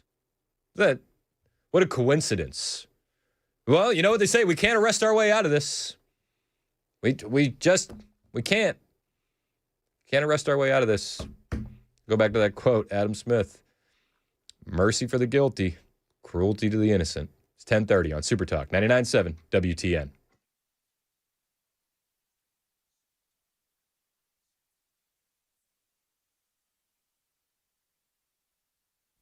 I'm Joan Jones with your top stories, and President Trump speaking in defense of religious liberty this morning on a visit to D.C.'s Museum of the Bible. That's why I'm delighted to announce that just moments ago, I personally delivered the Trump family Bible given to me by my mother. I remember the time she gave it to me, but it was used in both my inaugurations and also display at the museum, and I guess it will now be displayed right in the heart of our nation's capital, right here, and that's an honor.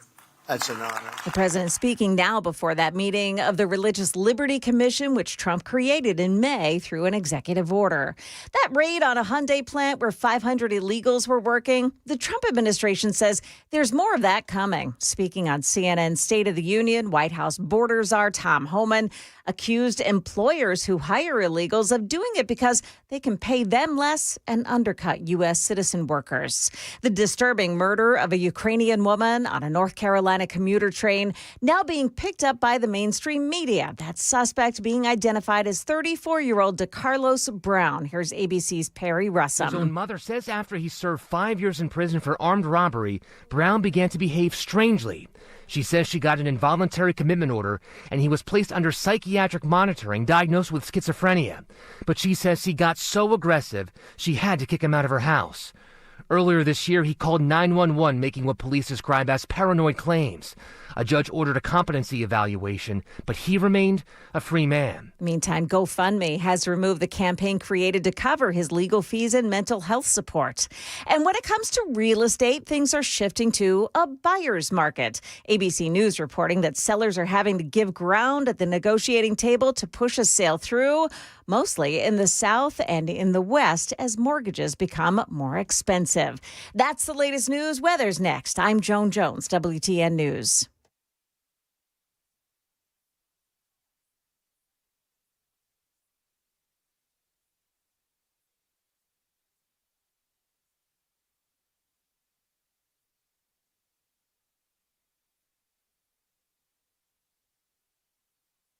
Hey, what's up? It's Chris Hand here, and Bobcat Dirt Days happening this Friday, September 12th from 10 to 3 at 7 Bobcat locations across Middle Tennessee, as well as the one in Bowling Green, Kentucky, brought to you by your regional Bobcat compact equipment dealers. It's their way of saying thank you to you guys, the construction and land moving pros who keep these communities growing. They're going to have attendance prizes all day, 10% off all in-stock genuine Bobcat parts, and 25% off first-time machine rentals booked by September 30th.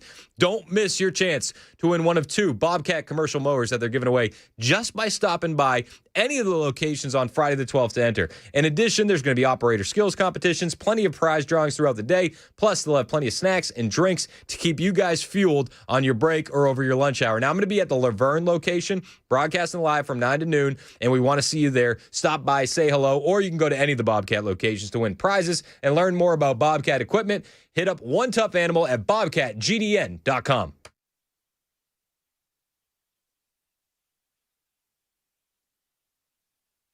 you see these people in Washington, D.C. and their stupid chant? Black Lives Matter! Black Lives Matter! Black Lives Matter! So here's why this is dumb. Because Donald Trump sending in the National Guard is to stop the murders. Donald Trump is actually saving lives. Over the last 2.5 years, they have had 561 black people murdered in Washington, D.C. Donald Trump is sending in the National Guard to stop the crime. So Donald Trump is actually saving black lives.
.37 on Super Talk 99.7 WTN. My name is Chris Hand. Phone lines and text lines are open. 615-737-9986. Same number for both.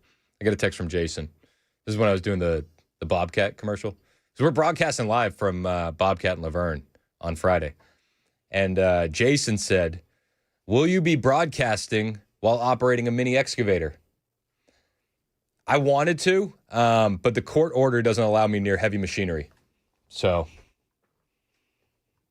yeah, after last time, I think it's probably for the best. Yeah.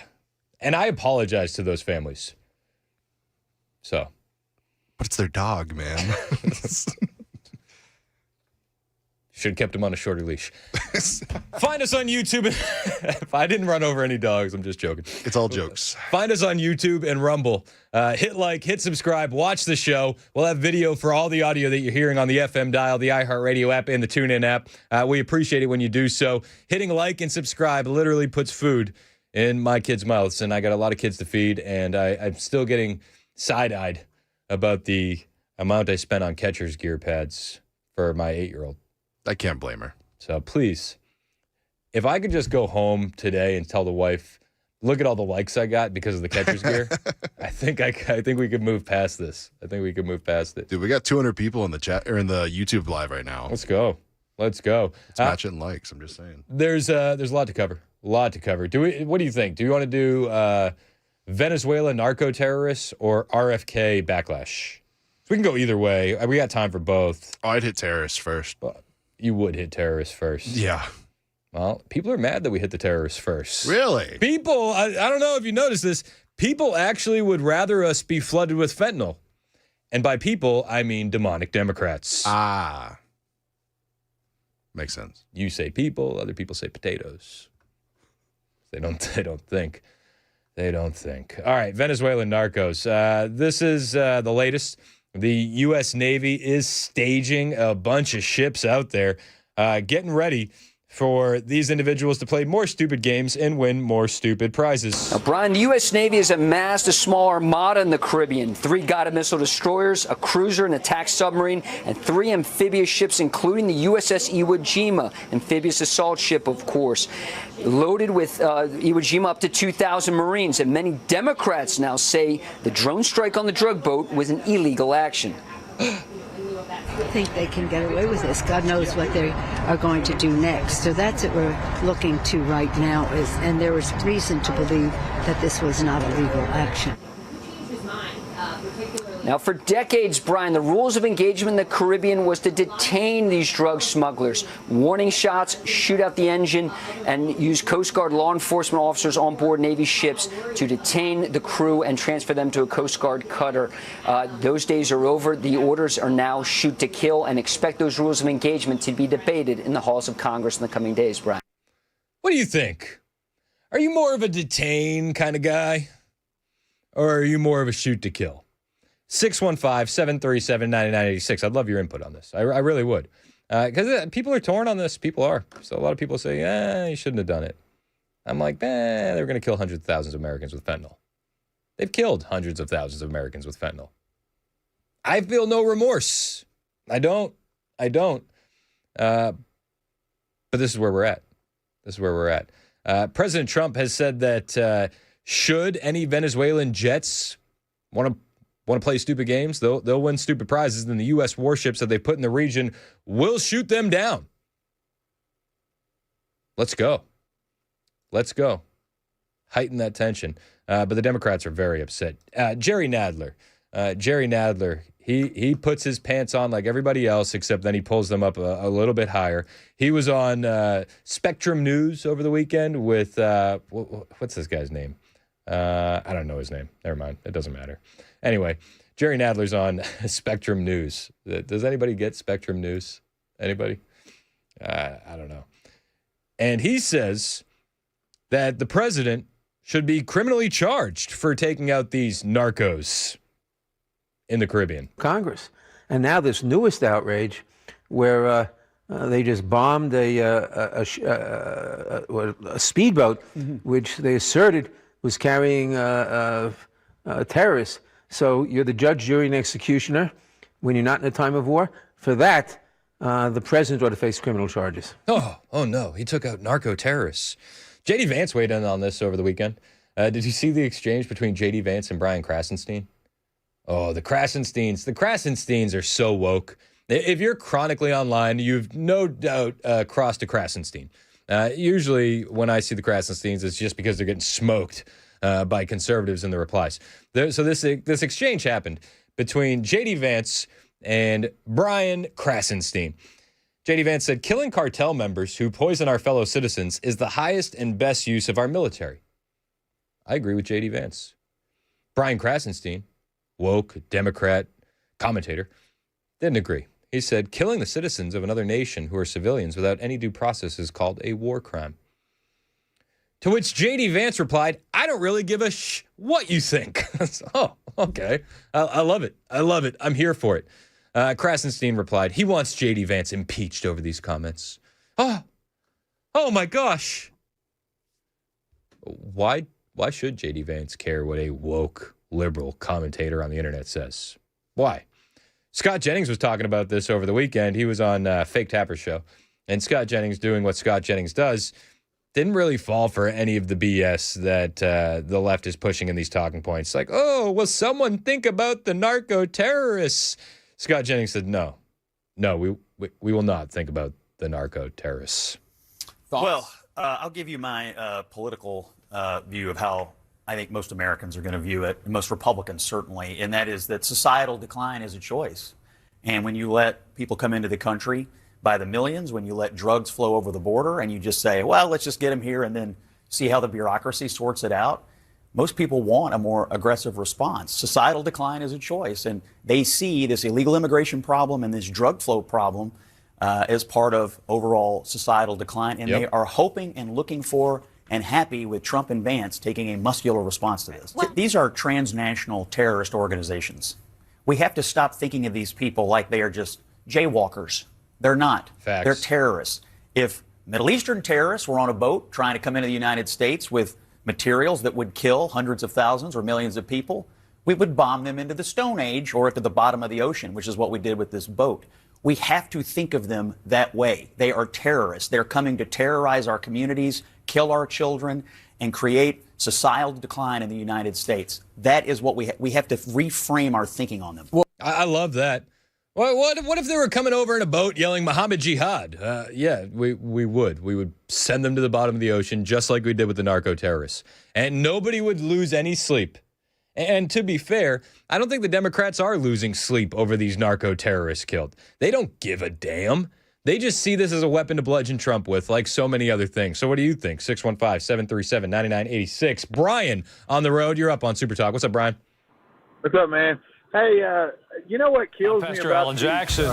these stars is that they don't put themselves out there at all. They want to talk all the time. And I kind of don't like it that conservative radio and TV gives them a voice. But we're always talking about the losers. Yeah, but we have to, if we just ignore it, we can't combat the narrative. We have to know what the other side is saying. We have to. Otherwise, we're going to be woefully unprepared to defend our stance and come back at their talking points. No, I get it. I think you should run them in the ground, though. I don't think there's, not you, but there's a lot of nicety out there and like almost respect where journalism died a long time ago. So it's on their side more than it is ours as far as I'm concerned. But I'd like to be locked in a room with High Pocket Nadler. You know, you took away my best line when you said, everybody puts his pants on the same except he pulls his a little higher. Yes. That's perfect. But, you know, those guys are losers. And, you know, they talk about things like they want to you know, we're breaking war crimes or we're breaking the law or, you know, impeach Vance for saying he don't give a crap about people. I don't give a crap about them either. When we let, you know, I heard a guy say one time on the line where he said, if good men do nothing. Yep. And that's as true as there is out there. And I do appreciate you talking about it. I just think sometimes Fox, they get crazy with giving more FaceTime to the other side. You know, they tear them a new one at night, and I like that. That's why I watch them. And Newsmax does a pretty good job of it. Not that good, but they're pretty good. But I'd like for somebody to stand up and say, hey, what have you done? Like you say, Wes Moore in Maryland, he doesn't have a clue. Yep. You know, I'd like to, you know, I hate to say this. I'll probably this needs to be X'd out, but I'd like to drone him. Cause, you know, and I listen, when you said the lady was giving birth with the fentanyl overdose, yeah, that 100%, I'm not going to blame that on Wes Moore. There's personal choices. You advocate that a lot. You say you make a personal choice. We can't live your life for you in a good way. People know better, but there is a baby involved in a case like that. And in cities like Baltimore, and for the record, I don't advocate for drone bombing Westmore, but in cities like Baltimore, they're enabling these drug addicts to do all this, and and you see this so often in Democrat cities. You need to force the addicts bottom. That's the only way they're ever going to want to get help. And these big blue cities, they're enabling these addicts to continue to live on the streets, to continue to live like this. And then we see the ramifications of these policies when a woman's overdosing on the street in Baltimore and giving birth at the exact same time. Well, you're saying everything right except for you're saying you're missing one part. They even encourage it. Yeah. That's the deal with our children. That's the deal with bosses and employees. You know, we don't have strong men in the black community. We're missing. That's a huge missing link. 100%. Need more dads. And I hate to say that as a white man, but I got, you know, everybody says, well, I got a black friend. Well, that don't validate you, bro. You need to live in the hood like I the did. truth is the truth is the truth, no matter who's telling it, Brian. And I appreciate you. Thank you for saying that. Yeah, no, and I appreciate you calling in, as always. 615-737-9986 if you want to join the conversation. You know, the left is very mad that we had extrajudicial killings of narco-terrorists. I'm very mad that we have Americans overdosing on our streets. I'm very mad that a woman was overdosing on the streets of Baltimore and giving birth at the exact same time. I'm heartbroken about it. I'm mad that the policies in these cities have allowed this to happen. I'm mad that Joe Biden's open border allowed this to happen. I'm grateful for the Trump administration to take decisive action in this way. Now, you'll get the pushback, and Jake Tapper pushed back on Scott Jennings. He goes, but what if we get the wrong people? What if we take out an innocent fisherman? You know, like the Biden administration did when they took out a wedding party. It's like, no, okay, well, that's definitely a possibility. And Scott Jennings concedes that that's a possibility. Scott says, listen, we got to have the faith in the people we put there to do the job. It is possible. But at the same time, if you have faith in the military and faith in our intelligence services and faith in the people running them, and I do, then you have to trust that when they say, look, here comes a boatload of drug dealers who are coming to terrorize our communities. I mean, at some point, this is why we elect governments, and this is why those governments have military and intelligence structures to perform these kinds of operations. And I think the American people have been crying out for some kind of more muscular response, and they're willing to take the risk if it saves lives. I agree on the muscular response. Even the leftist on the panel said, I agree on the muscular response. Americans want decisive action. Americans have seen this bubbling in South America for decades. We're over it. And it's only gotten worse. You want a war on drugs? This is what it looks like in 2025. Disintegrating narco-terrorists in the Caribbean. I'm here for it. And I don't show any remorse about that. I don't. The left. We need to charge Donald Trump criminally for stopping fentanyl from coming in our country. That's a hot take. It's a take. It's 10:51. Super Talk 99.7 WTN.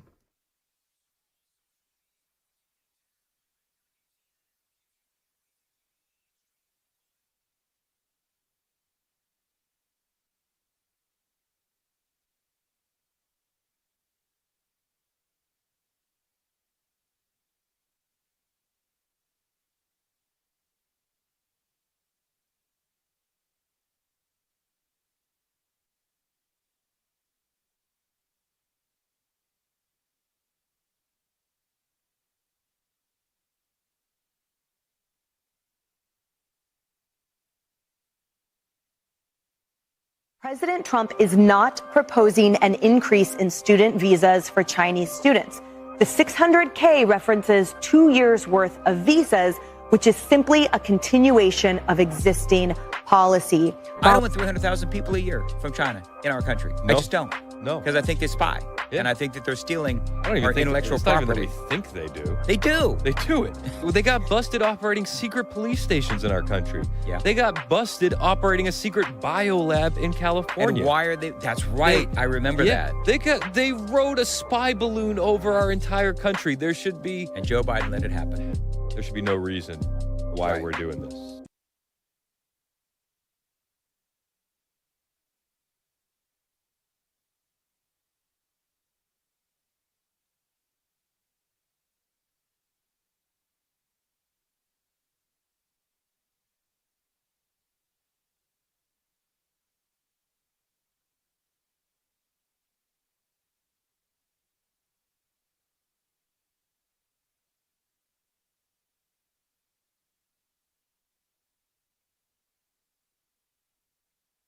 J.D. Vance descended upon Union Station in Washington, D.C. today, and he was met with some unhinged leftist protesters.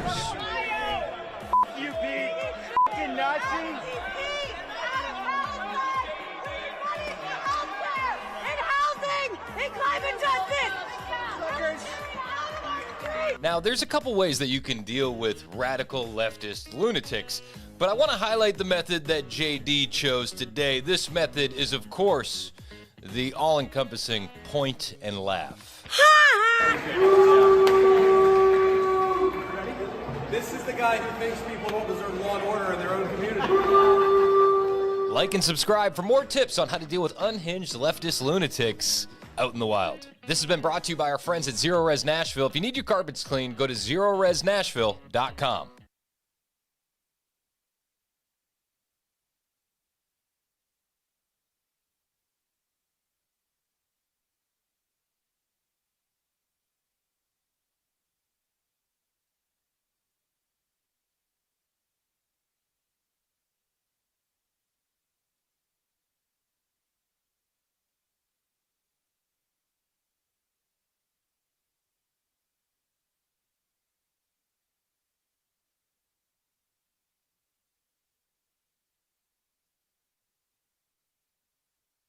For many of us, generators are becoming a must-have household appliance. From unpredictable weather to surprise outages, it's better to be safe than sorry. Generator Supercenter of Nashville offers fast and easy installations with 24/7 service and monitoring to all brands of generators and expert repairs done right. Our mission is to make owning a backup generator simple and easy. Visit your local store today or check us out online. Generator Supercenter of Nashville. We serve all Middle Tennessee.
Looks like the U.S. Supreme Court is backing the Trump administration's aggressive immigration raids, and a federal appeals court has ruled in another case involving the Trump administration. In fact, there's a lot of rulings coming down right now. We'll get to them at 11 on Super Talk 99.7 WTN. You got water back there, Ken? No. Well, yeah, I got my little flask of water here. Yes. All right, perfect. Because we're going to need you to wet the whistle and be ready to go. Okay. At 11 o'clock for all those rulings. Yeah, it's like a water hose, dude. Somebody just turned it on, and it's just rushing out. Well, we're grateful to have you in the newsroom. It's 10:57 on Super Talk 99.7 WTN. The show's brought to you by Better Water LLC. Water filtration systems, water softeners, betterwater.com. Brad in Nashville wants to talk about the drug boat. What up, Brad? Hey, how's it going, man? How you doing? What's up, man? What do you got? So my thing is, we got a lot of people that are complaining about, due process, this, that, and the other for these people that are coming over here with drugs and whatever else they should not be bringing into the country. But the thing is, we shouldn't really have to afford them those liberties because they're not U.S. citizens and they're not beholden to our Constitution or our rights, and especially in international waters. I feel like we're being a little proactive rather than reactive. And, I'm with you. I feel over time a lot of people will open their eyes up and say, you know what, maybe that was for the better. Maybe we shouldn't have to prove anything. If they're known for doing this, hey, let's go ahead and get ahead of it now instead of wasting our resources and throwing cuffs on them and trying to take them to court and deport them and blah-de-blah-de-blah. I mean, it's certainly more cost-effective than the entire war on drugs has been. Just... I agree with you there, brother. That's all I got. Hey, Brad, I appreciate the call. 615-737-9986. 615-737-9986 if you want to join the show. So J.D. Vance, he had put out these comments. He got into exchange with Brian Krasenstein. Brian Krasenstein. He's a woke, leftist soy boy. And J.D. Vance said, killing cartel members who poison our fellow citizens is the highest and best use of our military. Krasenstein said killing the citizens of another nation who are civilians without any due process is called a war crime. J.D. Vance says, I don't give a what you call it. And I love it. I'm here for it from the vice president. I'm here for it when we go on offense against these narco terrorists. And it's time we treat them as the terrorists that they are. Scott Jennings on CNN. Would we have the same energy if we bombed a group of jihadis heading to the U.S. to kill hundreds of thousands of people? Because that's the same energy that we need when we're dealing with these narco terrorists and the fentanyl. One conservative was a bit salty at J.D. Vance for those comments. Rand Paul. He said Vance's comments were despicable and thoughtless. I kid you not. Rand Paul posted, did he ever read To Kill a Mockingbird? Did he ever wonder what might happen if the accused were immediately executed without trial or representation? What a despicable and thoughtless sentiment it is to glorify killing someone without a trial. Rand Paul, you're wrong. You're wrong. Hundreds of thousands of Americans could die if that fentanyl gets into the country. You're saving lives. Miss me with the bovine scatology. It's 11 o'clock on Super Talk 99.7 WTN.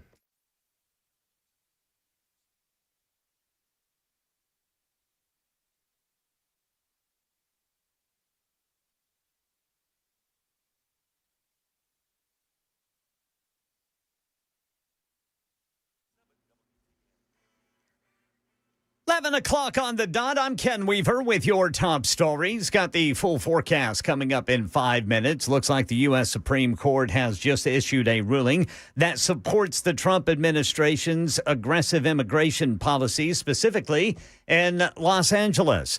And a federal appeals court in New York is upholding the $83.3 million judgment imposed on President Trump for defaming former magazine columnist E. Jean Carroll. She accused Trump of sexually assaulting her in a department store dressing room back in the mid-'90s. Trump, in response, called Carroll a liar. ABC News chief investigative correspondent Darren Katursky following this case. The jury decided that there was significant harm to Carroll's reputation from those statements and awarded her $18 million in compensatory damages, $65 million in punitive damages. And the Second Circuit Court of Appeals upheld those awards, saying they were on the high end, but were fair despite Trump's appeal. The federal crackdown on violent crime spreading to more Democrat-led cities. ICE agents now on the move in Boston, and Chicago could soon see an influx of National Guard troops as President Trump vows to clean up the city. Here's ABC's Selena Wang. I pressed the president on why he's targeting Democratic strongholds like Boston and Chicago. Mr. President, why target Chicago and Boston when there are cities and red states with higher crime rates? Yeah. Really higher than Chicago? There are, like Memphis and St. Louis. Excuse me. You know how many people were killed in Chicago last weekend? 8. You think there's worse than that? I don't think so. Well, not that it's any better, but 4 people were shot to death over the weekend in Chicago. And the Trump administration is filing an emergency appeal at the Supreme Court asking the justices to allow it to withhold billions of dollars in foreign aid spending. The case questions whether the president can withhold funds in the final weeks of a fiscal year, even if Congress doesn't hold a vote on it. The concept is known as a pocket rescission, and it's a novel theory that's never been tested in court.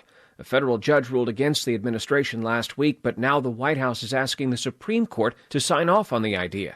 The administration aims to hold back about $5 billion in foreign aid spending that Congress already approved, which Trump aides consider wasteful. And South Korea is getting its citizens back. President Trump calling out the country's leaders for the use of illegal aliens at a Hyundai plant construction site. Authorities in South Korea say workers detained during a massive immigration raid on this Hyundai battery plant in Georgia last week will be returned to their home country on a chartered flight. Federal agents arrested nearly 500 people Thursday, most of them South Korean nationals. President Trump last night called on foreign companies like Hyundai to respect U.S. immigration law, while saying he welcomes foreign workers who come here legally to train American workers. That's ABC's Nicole D'Antonio and the latest news. I'm Ken Weaver, WTN News.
It's 11:06 on Super Talk 99.7 WTN. Hey, how are you? My name is Chris Hand. You want to join the show? 615-737-9986 is the number to call. 615-737-9986. That's also the number for the Super Text line. That's been jumping this morning as well. I see you guys in the YouTube and the Rumble chat, always adding to the conversation over there as well. Appreciate you guys. Hit like and subscribe if you're watching us on YouTube or Rumble. Moments ago, we were talking about the Venezuelan drug boat. Rand Paul's real mad. Democrats real mad. J.D. Vance doesn't give a what you call it. I'm here for it. What do you guys think? 615-737-9986. Deb on the road. What's up, Deb? You're up first on Super Talk. Hey, Chris. Thanks for taking my call. I'm all for going after the drug boats. My only thing is I wonder if they should not wait till they get into U.S. territorial waters before they hit them. That way there can't be any kind of uproar from anybody. Yeah, and I think that's... Of course, because whatever Trump does is wrong. Taking criminals off the streets is wrong, so... Of course, blowing up drug boats is going to be wrong, too. But exactly, which is just insane. I appreciate the call, Deb. Now, they did wait until that boat was in international waters. And, yeah, I think that's going to alleviate any of the legal issues that could come with that. But we'll see what happens. The Democrats are insane. Mike on the road. Mike wants to talk about the drug boat. What's up, Mike? Yeah, there's an easier way to take care of all of this where Trump can do what he has to do. Quit filming it. And what do you mean? Just don't release those videos? Yeah, just do it. Quit telling everybody we blew this up. See, watch. Just quit filming it. I mean, I get part of that, but the other half of it is the optics and the message that you're sending to other narco or would-be narco terrorists. Yeah, but still, once you blow up one or two of them, I think they'll get the message. Maybe. You're probably right, Mike. I appreciate the call. 615-737-9986. A lot of coverage over the weekend on the Venezuelan drug boat. A lot of coverage. Everybody's very upset. Barely any coverage on what happened in Charlotte, North Carolina. In fact, if you're not on X, formerly known as Twitter, I still call it Twitter, you probably wouldn't have even seen this story. Ariana, what was her name? I don't want to butcher it because my heart goes out to this woman. The woman that was murdered, it is she's a Ukrainian refugee. She fled Ukraine to get away from the violence, get away from the killing. She relocated to Charlotte, North Carolina. Irina Zarutska. She thought she was safe in Charlotte, North Carolina. Got on the light rail, which is their train system, and was viciously stabbed in the neck by a madman who had been previously arrested and released 14 times. President Trump brought up Irina at the White House Commission for Religious Liberty moments ago, earlier this morning. We have the young woman who was stabbed this morning or last night in Charlotte by a madman, a lunatic, just got up and started. It's right on the tape. Not really watchable because it's so horrible, but just viciously stabbed. She's just sitting there. So they're evil people. We have to be able to handle that. If we don't handle that, we don't have a country. Yeah, and we have to know about it, too. The mainstream media didn't cover this at all over the weekend as it was breaking. In fact, the woke mayor of Charlotte, North Carolina, said, thank you. Thank you for not covering this. We can't arrest our way out of these situations. No, but you could probably incarcerate your way out of these situations. And if you had held that madman who had been arrested 14 times, instead of releasing him, this crime may have never happened.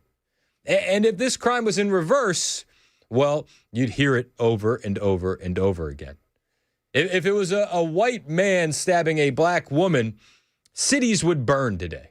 You understand that, right? Yeah. They'd say Donald Trump's America. Oh. But since it wasn't the reverse, we don't even hear about it. We don't even hear about it. I mentioned this earlier, but Jussie Smollett, his fake hate crime drew more media outrage than this. Bubba Wallace, his fake noose story drew more media attention than this. Locally in Nashville, all the racist graffiti at the new stadium drew more media outrage over this. Nicholas Sandmann, Kyle Rittenhouse, Daniel Penny all drew more media outrage. Trayvon Martin, George Floyd, Breonna Taylor all drew more media outrage. George Floyd robbed a pregnant woman at gunpoint, overdosed on fentanyl. More media outrage in this story. Mercy for the guilty is cruelty for the innocent. That's what we're seeing play out in real time. It's crazy, man. It's crazy. We had more media coverage on Kilmar Abrego Garcia. More Democrat politicians heartbroken over Kilmar than over Irina. Are they even going to mention it? Probably not. Probably not. They're going to hope it goes away. Much like they hope the Annunciation Catholic Church school shooting went away, because once that didn't fit their narrative, it didn't help them at all. This doesn't help their narrative either. Is the left calling for the banning of knives today? No, they're not. But all these stories get more media attention. The Democrats are still crying over that Maryland man, the refugee, Kilmar Abrego Garcia. It's crazy, man. It's insane. Kilmar, by the way, is being deported. He's being deported to a teeny tiny little African nation. Do you know what DHS said? Do you know what they said on Twitter? They said, homie is afraid of the entire Western Hemisphere. I kid you not. It's a real tweet. I'm going to put it up on the screen because it's awesome. Eric, do you got it up on the screen? It's loading. They said, homie is afraid of the entire Western Hemisphere. And it's quoting a tweet from Bill Malugin, where it says, Fox News has obtained an email ICE sent to Kilmar Abrego Garcia's lawyers this afternoon, notifying them that ICE now plans to deport him to a tiny African country of Eswatini. Due to him claiming fear of persecution and torture in Uganda and 20-plus other countries, which ICE says is hard to take seriously. These are the countries that he's afraid of. You ready for this? He's afraid of El Salvador, Uganda, Mexico, Belize, Costa Rica, Guatemala, Honduras, Nicaragua, Panama, Argentina, Bolivia, Brazil, Chile, Colombia, Ecuador, Paraguay, Peru, Uruguay, Venezuela, Cuba, Dominican Republic, and Haiti. He's very terrified. Again, homie is afraid of the entire Western Hemisphere. He's being deported. He's going to go to Eswatini. That's nice. That's nice. I hear it's nice this time of year. I hear it's nice. Another immigration story that the media is refusing to cover. I didn't hear much about this over the weekend at all. Was the raid that took place in Georgia. That's a wild story. Oh my gosh, is that a wild story? You had hundreds upon hundreds of Koreans arrested, and they're going to be deported. There was also a lot of Mexicans, a lot of Latin Americans there as well. And the video footage that DHS has put out is pretty badass. I'm not going to lie to you. I'm not going to lie. I mean, these guys took it serious. This is one of the largest raids that's ever taken place. And we're gonna play the footage on the stream in the background as we kind of go through this story of this raid taking place, because it's wild. It's I'm a huge fan of this. I think we need more workplace raids. So what happened on Friday? Well, it was at the Georgia Hyundai facility, their EV plant. They detained 475 illegal workers after Senator John Ossoff spearheaded the opening of this plant. They said this has been a multi-month criminal investigation. Immigration's Customs and Enforcement, Post Millennial has a story, detained 475 illegal aliens at a Hyundai facility in Georgia on Thursday. The worksite enforcement operation is part of the Trump administration's efforts to crack down on illegal immigration in the U.S. The installation of the EV factory was spearheaded by Senator John Ossoff, who was integral to bringing the project to fruition. At the time, he said, when I led a trade delegation to South Korea last month, securing this LG Hyundai battery investment to Georgia was a key goal. The manufacturing incentives continue to bring jobs and investment to Georgia. The plant was expected to create 3,000 jobs, but it turns out that about 500 of them were not for legal American workers. Many South Korean nationals were among those detained. The Hyundai battery plant located in Savannah, Georgia, saw 475 illegal aliens detained. And in a news conference following the arrest, Special Agent in Charge Stephen Schrank said, "We're sending a clear and unequivocal message that those who exploit our workforce, undermine our economy, and violate federal laws will be held accountable. This has been a multi-month criminal investigation where we have developed evidence, conducted interviews, gathered documents, and presented evidence to the court in order to obtain a judicial search warrant." No criminal charges were announced during the conference at the time, but those illegal in the U.S. were being held in ICE custody. And then we're hearing that they've actually reached out to South Korea. And them Koreans, they're going home. New York Post has this development. Roughly 300 South Korean workers who were arrested in the massive ICE raid at a plant in Georgia last week will be flown back on a chartered flight after the Korean government struck a deal with the Trump administration on Sunday. I'm not mad about this deal, by the way. I think this is something that needs to be done. We shouldn't be paying for 3 hots and a cot of 300 Korean workers. I'm also I'm curious about how quickly the remaining 175 of those 475 detained, how quickly they'll be deported as well. Or are they all Georgia man? Maybe. South Korean President Lee Jae-myung, Chief of Staff, revealed that the U.S. and Seoul finalized an agreement on the release of the workers who were detained at the Hyundai battery plant site in Bryan County, Georgia last Thursday following a massive raid. Negotiations for the release of the detained workers have been concluded after swift responses by the relevant ministries, business agencies, and companies, South Korean President Chief of Staff Kang Hoon-sik said in a statement. However, some administrative procedures remain.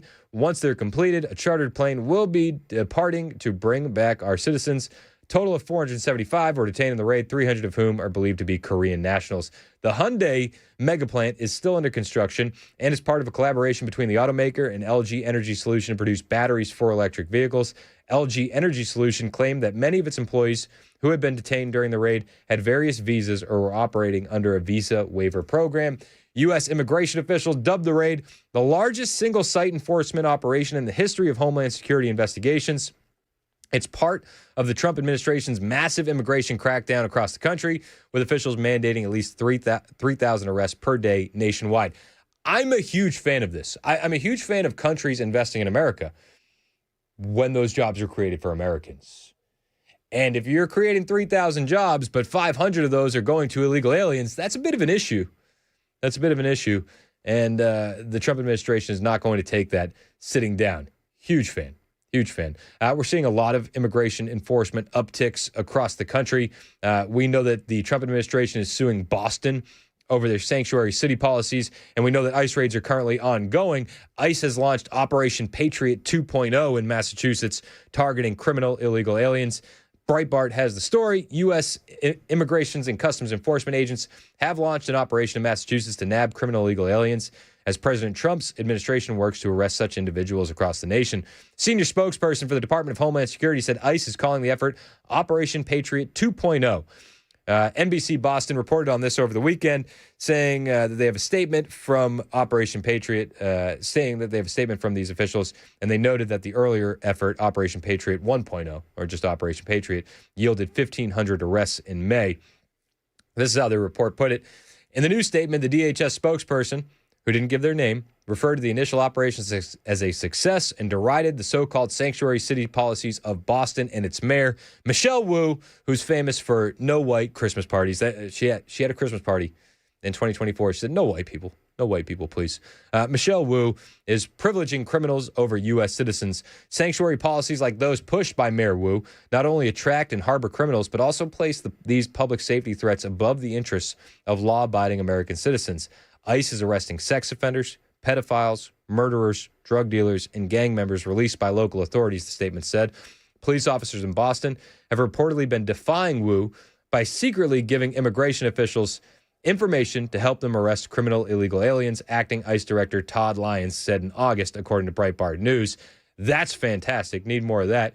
He added, we have so many men and women on the Boston Police Department and other jurisdictions that are so pro-ICE, that want to work with us, and that are actually helping us behind the scenes. It's always insane to me. The men and women of law enforcement want ICE there.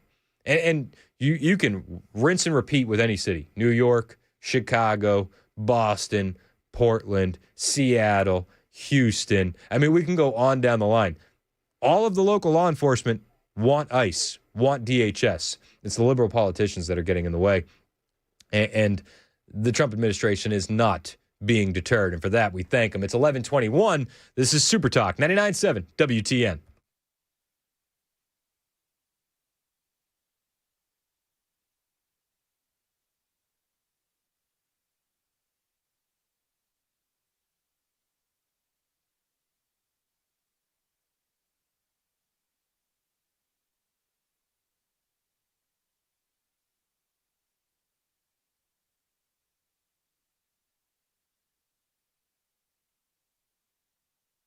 Hey, what's up? It's Chris Hand here from my friends at Cabinet Makeovers. I just got some brand new pull-out cabinets installed in my home, in my kitchen. I got to tell you, they're amazing. My wife absolutely loves them. The kids absolutely love them. And I love them too. These are soft glide pull-out drawers and cabinets, all wood construction, all made in Tennessee by a company that's family-owned with 45 years of experience. Their team is top-notch. Dan, the owner, came over to my house, personally installed the cabinets. I got to tell you, Dan's a great guy. You got to get a cabinet guy who's going to let the kids turn the screwdriver. You got to get a cabinet guy who's going to explain all the steps to the kids who are so curious, so interested, and he even spends a little time to talk to them about Jesus. That's the difference that you get with Cabinet Makeovers. What's really making them special? A well-designed kitchen is going to change your life. We were going through the motions over the weekend, putting groceries away, and I got to tell you, these new pull-out cabinets are a game changer. Physically, I'm not bending down anymore, digging to put stuff away and pull stuff forward. I'm not looking for pots and pans. It's so easy. We want to have people over, show off these new cabinets. It's changing the game. It can do that for you, and my wife loves them. Did I mention that? My wife loves them. Your wife's going to love your new cabinets, too. Do what I did. Call Cabinet Makeovers today, 615-331-7010. Ask for Christina. She'll break it all down for you, how quickly they can get into your home and install your new cabinets today, 615-331-7010, or find them online and check out the pictures for yourself, cabinetmakeoverstn.com.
I love this. Morgan Wallen has now decided to not submit his album, I'm the Problem, for consideration at the Grammys, which I think is a really, really smart move. You know why? Because last year, Beyonce won Album of the Year at the Grammys, which was absolute bullshit. Well played, Morgan. Well played.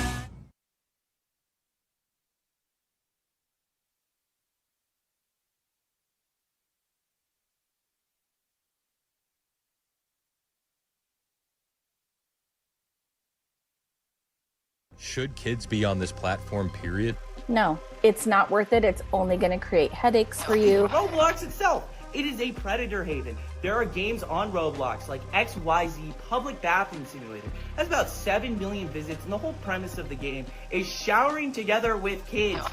It's basically open season for sex predators on this app.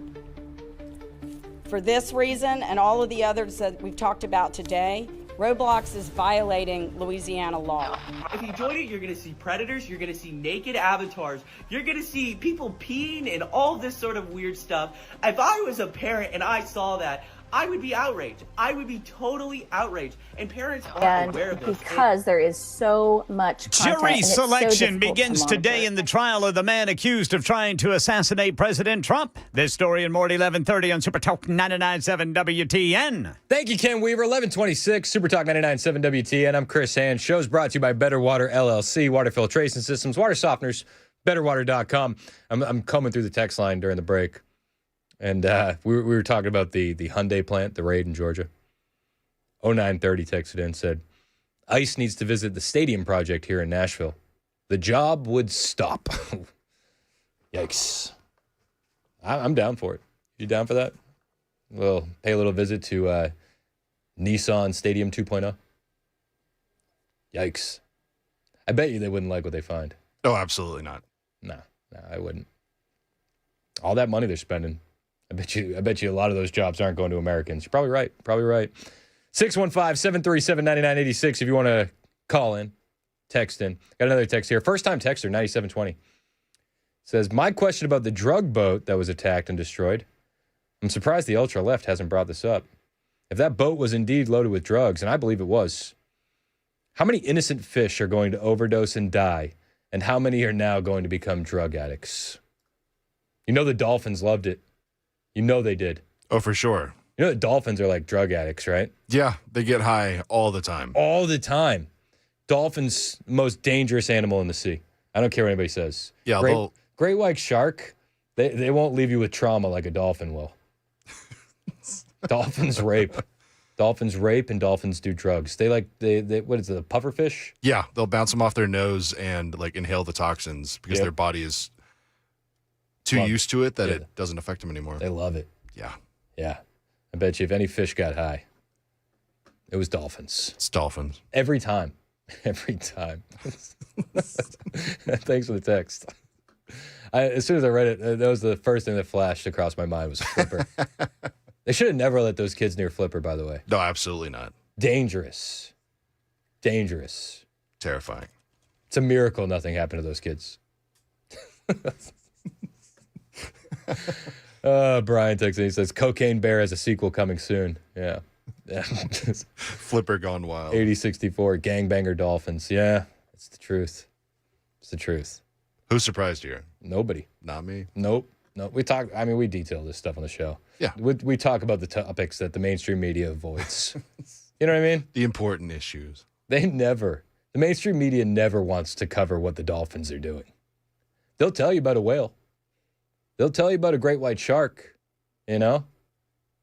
but never about the Dolphins. Never about the Dolphins. It's messed up. Oh, of course, I'm getting corrected. You mean mammal, not fish. Whatever. They're in the water. Whatever. They're taking drugs. Fentanyl dolphin. Dustin said Flipper, but flipping keys. All right, guys. All right. I think that's enough dolphin talk. On the way, we got the lightning round. Are you excited for the lightning round, Mason? I'm ready. I got my trigger finger ready. Dude, we got some good stories in the lightning round. We got a story that they told us couldn't happen. A story that they said didn't happen. A woman in California registered her dog to vote. And he did. The dog voted. Kamala Harris. Oh, well. I'm just kidding. It wasn't Kamala. It was the special election to recall Gavin Newsom. It was a vote for Gavin. Yep. Dogs choose Gavin Newsom. We'll detail that story in the lightning round on the way. Plus, we got a lot more. We're going to talk about the Phillies foul ball. Did you see that over the weekend? Yeah. If you got a hot take on that, let me know. 615-737-9986. We'll get to those stories and more. Real quick, Jimmy in the Outer Banks wants to talk about the drug boat. What's up, Jimmy? What's up? Do you think the dog was escorted to the voting booth by the Dolphin Mafia? Probably. We can't trust him. You can't trust him. What's your comment on the drug boat? So the drug boat, so why don't we just grab the drugs out in the international waters and turn the people back around and let the cartels take care of them for losing their drugs. That way we save us a missile and they take care of the problem for us.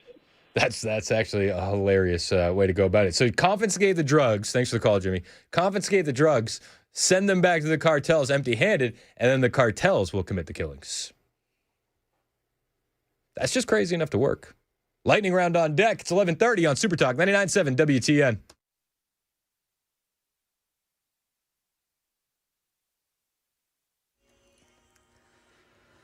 $11:30 on the dot. I'm Ken Weaver with your top stories. Got the full forecast coming up in 5 minutes. Jury selection starts today in the trial of the man accused of trying to assassinate President Trump. Then candidate Trump was playing golf in Florida last year when Secret Service agents say they spotted the barrel of an assault-style rifle in the bushes. Now the suspect has pleaded not guilty to 5 felony counts, including attempted assassination of a major presidential candidate. ABC News Chief Investigative Correspondent Aaron Katursky following the case. Ryan Ruth is representing himself, and already as jury selection gets underway, the judge is having to put some boundaries up on what he can even ask potential jurors who will sit in judgment of him. He wanted to ask about what they thought of President Trump's attempts to annex Greenland, as he put it, and other policy questions. The judge said those were out of bounds. President Trump delivered remarks today to the White House Religious Liberty Commission he created to fight anti-Christian bias. As president, I will always defend our nation's glorious heritage, and we will protect the Judeo-Christian principles of our founding, and we will protect them with vigor. And he was speaking at the Museum of the Bible. When faith gets weaker, our country seems to get weaker. When faith gets stronger, as it is right now, we're having a very good period of time after some rough years. good things happen for our country. Trump announced his personal family Bible, which was given to him by his mother and used during both of his inaugurations, would be displayed at the museum. In Oregon, a shocking discovery in the crawl space beneath a condo building. A man living there with a bed, lights, even a TV. Here's Tyler Holden, a neighbor. Impressive. Like something out of like a zombie flick or something like that. Police say the man, Benjamin Bucor, lived there for what they're calling an extended period of time. The family upstairs not realizing they had an uninvited neighbor, but they did hear bizarre noises coming from the crawl space. Wonder why they never checked. That's the latest news. Weather's next. I'm Ken Weaver, WTN News.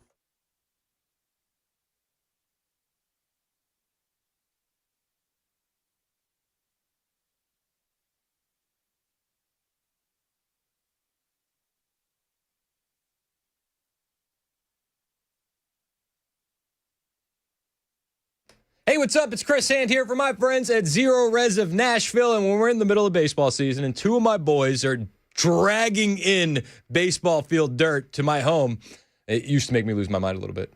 It's full disclosure, it still kind of does. Take them off outside. They never do. But when those stains get too bad, I know exactly what to do. I call Zero Res of Nashville. They use their exclusive ZR water. So I got no soap, no harsh chemicals, no residue, which means my carpets, my upholstery are looking insanely clean and staying clean longer. Now, all the kids can sprawl it on the floor. The dogs can roll around, and I don't have to worry about what's in the fibers. And it's not just carpets. They do everything. Air ducts, tile, rugs, upholstery, the works. It's perfect for this baseball season if you're dealing with the same kind of torment that I'm dealing with. It's perfect if you just need to clean the carpets. When you're taking back your house, you're cleaning up, you got to call Zero Res. Get 3 rooms cleaned for just $109. 615-535-9376. That's the number to call for Zero Res of Nashville. 615-535-9376, or you can always find them online, zeroresnashville.com.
If you didn't have the gig that you have and you're not at the White House, you're not the reporter, would you raise a family in that area? Absolutely not.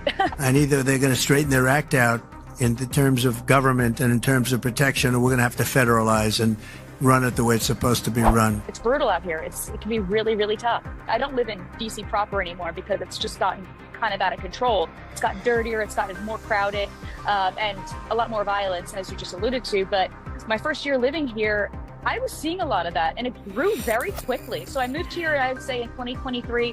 By the time I moved out after a year, it got really crowded. It got really messy. I remember getting emails from my apartment complex saying that there was a shooting just across the street, and it was maybe every other weekend. And I was saying, what decision did I make to even live here? I mean, obviously close proximity to the White House, which is what I wanted. Yeah. But wow, what a difference a year makes under a leadership that doesn't really care that much about crime.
11:38.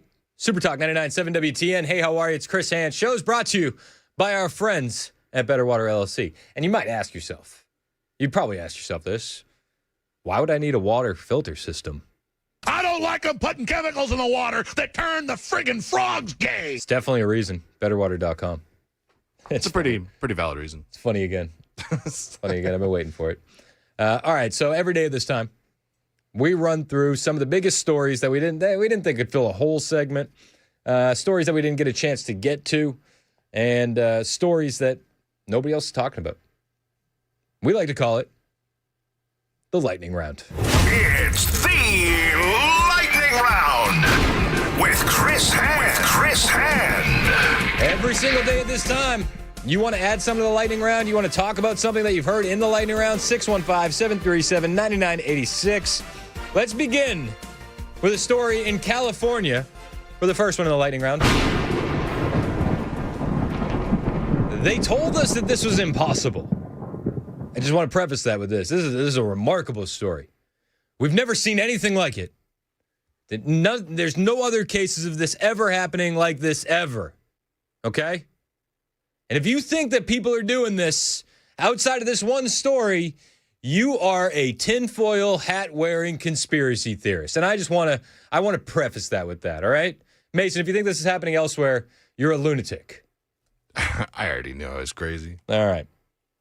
Enter California. Oh, never mind. Costa Mesa woman is accused of registering her dog to vote and then casting mail-in ballots. Prosecutors say 62-year-old Laura Lee Yorix used her dog Maya to vote in the 2021 recall election. A 2022 ballot was rejected, but investigators found social posts showing the ballot and an I voted sticker. She now faces 5 felonies and up to 6 years in prison. What an idiot. I'm going to register my dog to vote. But this is the danger of mail-in ballots, right? Like, this is what we all know. Lunatic leftists are going to do lunatic things. Why are we surprised? Are you surprised? We shouldn't be. I'm not. Did she really post that photo of the dog with the I voted sticker on it? I love how it has 2. Yeah. Means that they voted more than once. Everybody knew if that dog would actually vote, they wouldn't have voted to keep Gavin Newsom. Oh, absolutely not. It's a golden retriever. Why would he? It's like, will somebody clean up the poop on the streets? My owner always does. I don't understand why we're still stepping over it. It's just crazy. It's insane. All right, got another story for you here in the Lightning Round. This one takes us to the Philadelphia Phillies baseball game over the weekend. And did you see what was going on at the Phillies game? Uncalled for. That's what it was. It was crazy. And I think the dad is so soft. And people, hey, if you disagree with me, 615-737-9986. There are people out there that are like, wow, he did the right thing, and he showed his son how to de-escalate a situation.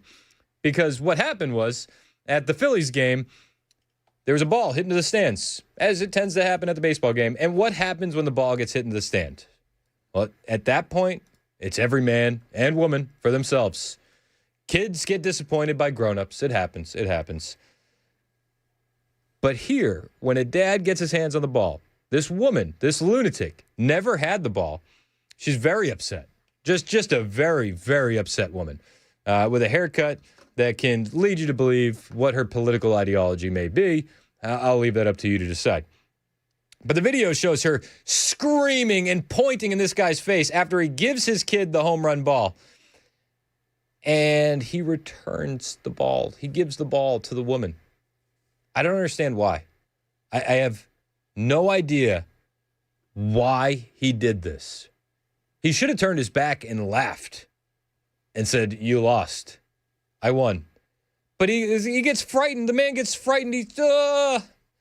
What kind of lesson are you providing for your son there? He said that he was de-escalating the situation. He said he did a good thing. He did a good thing. I don't think so at all. I think that he displayed weakness, and he should have laughed in that woman's face and moved on. That's what should have happened. Now, shout out to the Philadelphia Phillies for making it right with the young fan when his father didn't. Because the Philadelphia Phillies saw what happened because it was going viral online as the game is going on.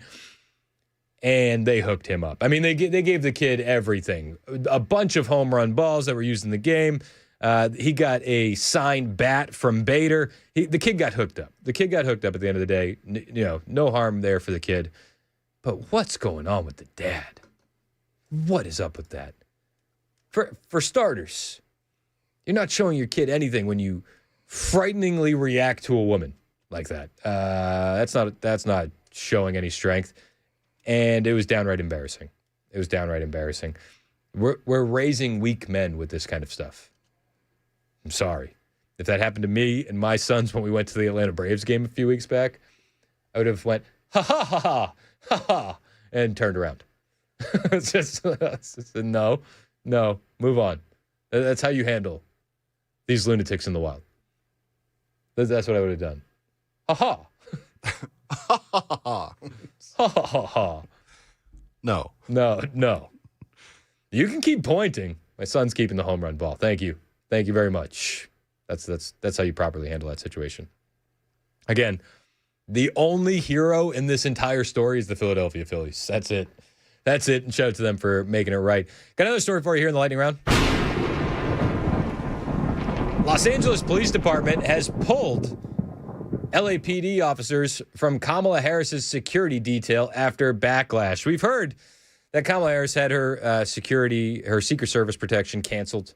You're only supposed to get it for a certain amount of time after you're vice president. Joe Biden stretched it for Kamala Harris for reasons unbeknownst to Joe Biden and the rest of us. And President Trump said, no, we're not doing that. Well, now Los Angeles police has also echoed the same sentiment as Donald Trump, removing officers from a security detail assigned to former Vice President Kamala Harris's Brentwood home following backlash over the use of city resources. Last week, there were over a dozen officers stationed outside Harris's residence after Trump revoked her Secret Service protection. While former vice presidents normally get 6 months, Joe Biden stretched that out well past the deadline. Trump said no. In response to that, LAPD had staffed her home to guard Kamala Harris, calling Trump's decision political retaliation. But controversies grew after reports revealed that officers had been diverted from crime-fighting units to protect Harris, a woman with more than enough money to provide her own security. The Los Angeles Police Protective League's board criticized the move, saying pulling police officers from protecting everyday Angelenos to protect a failed presidential candidate who also happens to be a multimillionaire and who can easily afford to pay for her own security is nuts. Mayor Karen Bass should tell Governor Newsom that if he wants to curry favor with Miss Harris and her donor base, then he should open up his own wallet, because LA taxpayers should not be footing the bill for this ridiculousness, the statement added. A rare moment of sanity out of Los Angeles. According to the Los Angeles Times, Newsom did not confirm the arrangement, but a spokesperson for his office said the safety of our public officials should never be subject to erratic, vindictive political impulse. Got it. So by saying, no, you have the same security guidelines as former vice presidents, that is erratic, vindictive political impulse. While the city's security support was expected to be temporary until Harris arranged her own private protection, it drew sharp criticism from taxpayers. The backlash intensified as Harris launches her international book tour for her memoir, 107 Days, which recounts her short-lived presidential campaign. Have you read 107 Days yet? No? Has anybody read 107 Days yet? Oh. It's no, not all at once. No? Okay. How about new? Yeah, it sounds about right. Got another story for you here in the lightning round. New emails show that Joe Biden wasn't reviewing anything on pardons. Just nothing. Just absolutely nothing. Could he even read at the end of his term? Does anybody know? Emails from the Department of Justice officials and the White House lawyers during the Biden administration reveal that Biden may not have reviewed the clemency warrants of thousands of people the former president authorized clemency for. The emails added the scandal that has surrounded the use of the auto pen by Biden staffers while he was in office in declining health. Internal Biden administration emails obtained by the New York Post reveal that the exchanges between DOJ officials and White House lawyers who were befuddled and concerned by Biden's sweeping acts of clemency in his final weeks in office and were unsure about how to implement Biden's wishes. The Post reported that from the emails, they said it's unclear whether Biden himself was consulted before thousands of pardons were announced. The email exchanges between several staffers indicate that Biden orally approved the commutations of inmates locked up for crack cocaine offenses on January 11, 2025. However, the auto pen signature on the acts of clemencies was not signed until the morning of January 17th. Debate over who should have been included in the mass pardon came to a head on the evening of January 16th. That's when White House Staff Secretary Steph Feldman, who is something of a gatekeeper for the auto pen, wrote to lawyers in the White House that she needed evidence that Biden had given the go-ahead for the mass act of clemency. I'm going to need an email from the Deputy Assistant to the President, Rosa Poe, on an original chain confirming that the president signed off on the specific documents when they are ready, Feldman wrote to several Biden aides at 9:16 p.m. After 6 minutes, the White House counsel, Taisha Dixon, sent the message to the chief of staff to the White House counsel office, Michael Posada. Michael, thoughts on how to handle this? Dixon wrote, then shockingly added in regards to the clemency documents, he doesn't review the warrants. Posada replied to Dixon at 10:06. Okay, talk to Steph. He didn't review anything. It's kind of a big part about the pardons, right? Wouldn't that would be a bit important? So Posada replied, okay, talk to Steph. We'll just need something from Rosa once the documents are ready, confirming that 21 people commuted to home confinement are who the president signed off on in the document titled X, and the number of individuals listed in the document titled Y are those with the crack powder disparities who the president intended to commute. He added basically something from Rosa, making clear that the documents accurately reflect his decision. If you can give me a blurb whenever they're ready to suggest to Rosa, I can pass along. The act of clemency was then later announced at 4:59 a.m. Biden's normal work schedule was between 10 and 4 p.m. on any given day, according to reports at the time. Posada also said in a previous email on January 11th that Biden said he wanted to commute the sentences of those with crack powder sentencing disparities who were determined by the DOJ not to have a likelihood of recidivism as determined by the standards set by the First Step Act. Biden had no idea what was being signed in those pardons. None. Goose egg. Zip, zilch, nada. His staff did it. The auto pen scandal grows. 615-737-9986. Real quick, Mike in Columbia wants to talk about the baseball reaction. What's up, Mike? Yes, sir. I have a little bit of different look on that situation.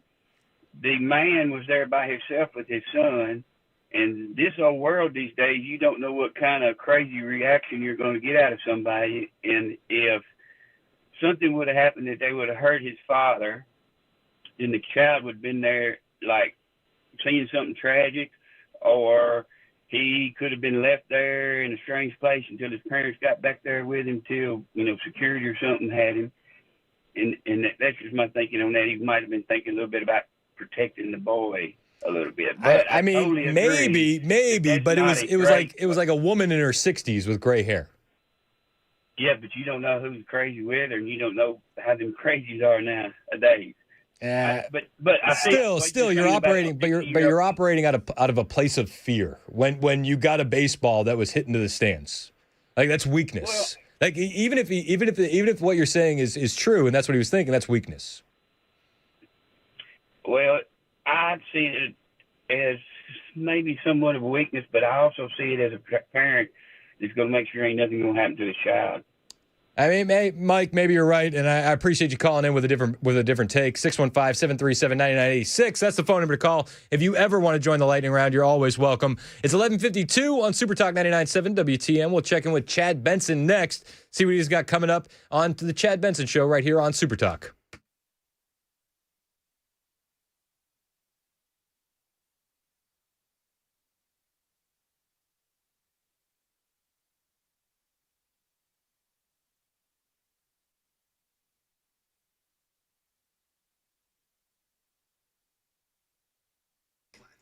Hey, what's up? It's Chris Hand here from my friends at the Wellness Institute of Nashville. And if you had another painful weekend, neck pain, knee pain, back pain, not letting you do what needs to be done around the house, not letting you do what needs to be done in the yard, you need to talk to my friends at the Wellness Institute of Nashville. They can change your entire life for just $12. It's called the Big Daddy Trump Special. Just $12 is going to get you a full exam, x-rays if needed, and a well-explained diagnosis, plus your first treatment. You're right.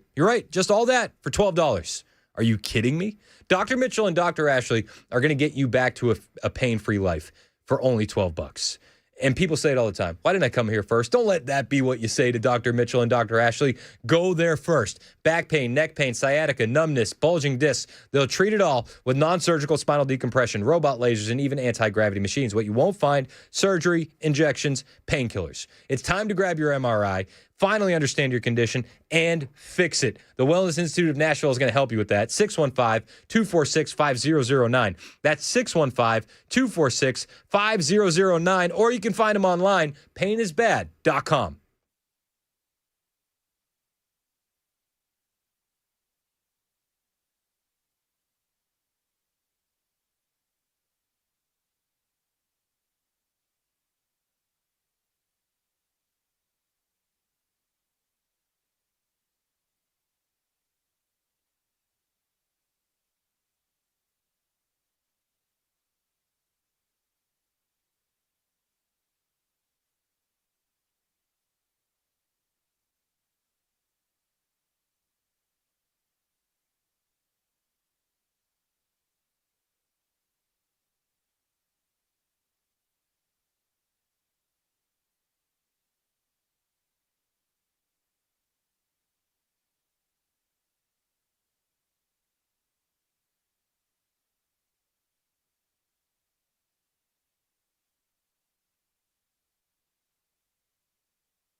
Now, before you ask, I definitely voted for this. Okay. They don't take Reese's or food stamps no more, no candy. So they went live when they said they're going to take out all the snacks. They're taking away all the snacks on EBT. What's the point of having it? God, if you're 5'3" and you're 300 pounds, taxes ought not to pay for your bags of fudge rounds. Go on, get your butt to work if you want to get some fudge rounds. Thank you for your attention to this matter. The Reese, they didn't take the Reese off. Food stamps is right now.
11:58, Super Talk 99.7 WTN. My name's Chris Hand. Show's brought to you by our friends at Better Water LLC.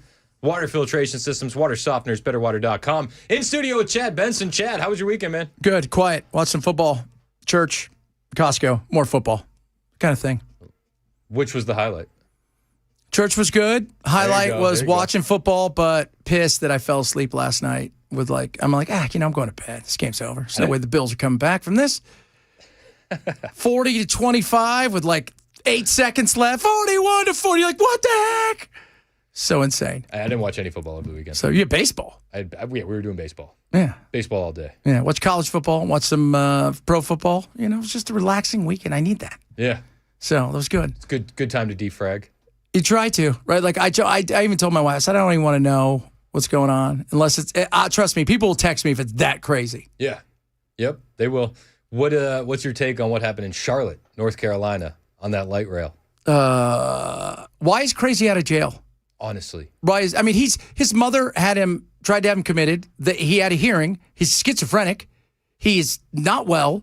Why is he anywhere near other people at a time when he's having a manic breakdown or any kind of breakdown? And I was saying today, when your kids go to schools, like first grade, have a picture, he has all of those for all the way up through graduate school and doctorate of mugshots. Yeah, 14. Yeah. 14. Well, but we can't arrest our way out of this. No, you can't arrest your way. This is not about arresting your way out of anything. This is about committing yourself out of crazy. Thank you. We need to commit people who were unwell. That guy was completely unwell. And you know what else pissed me off, man? Nobody did anything. And there's a guy sitting next to him on the train, and I equated this to the baseball story. Yeah. Where are the strong men? There's a guy sitting next to him that could have reacted, could have tackled him, and he did nothing. Nothing. Nobody did anything. He walked around for 7 more minutes in the train before he got off. Dripping blood. Dripping blood. Nobody did anything. Nobody thought, dude, we gotta. And the other thing is, how much are we in our phones that happened and people didn't even notice it? Because there were people that I looked because I saw the whole thing that had no idea what was going on. It's crazy. They were so oblivious. They've got their earbuds in, their head is down, no idea. It's insane. You got to keep your head on a swivel out there. Oh, yeah. The worst thing to do if you're riding public transportation is be lost in your phone. Yes. Oh, yeah. No doubt. Any of that. No. Are you guys hearing this? But then there's no media coverage. No. None. Until CBS was forced to report on it this morning. Yeah.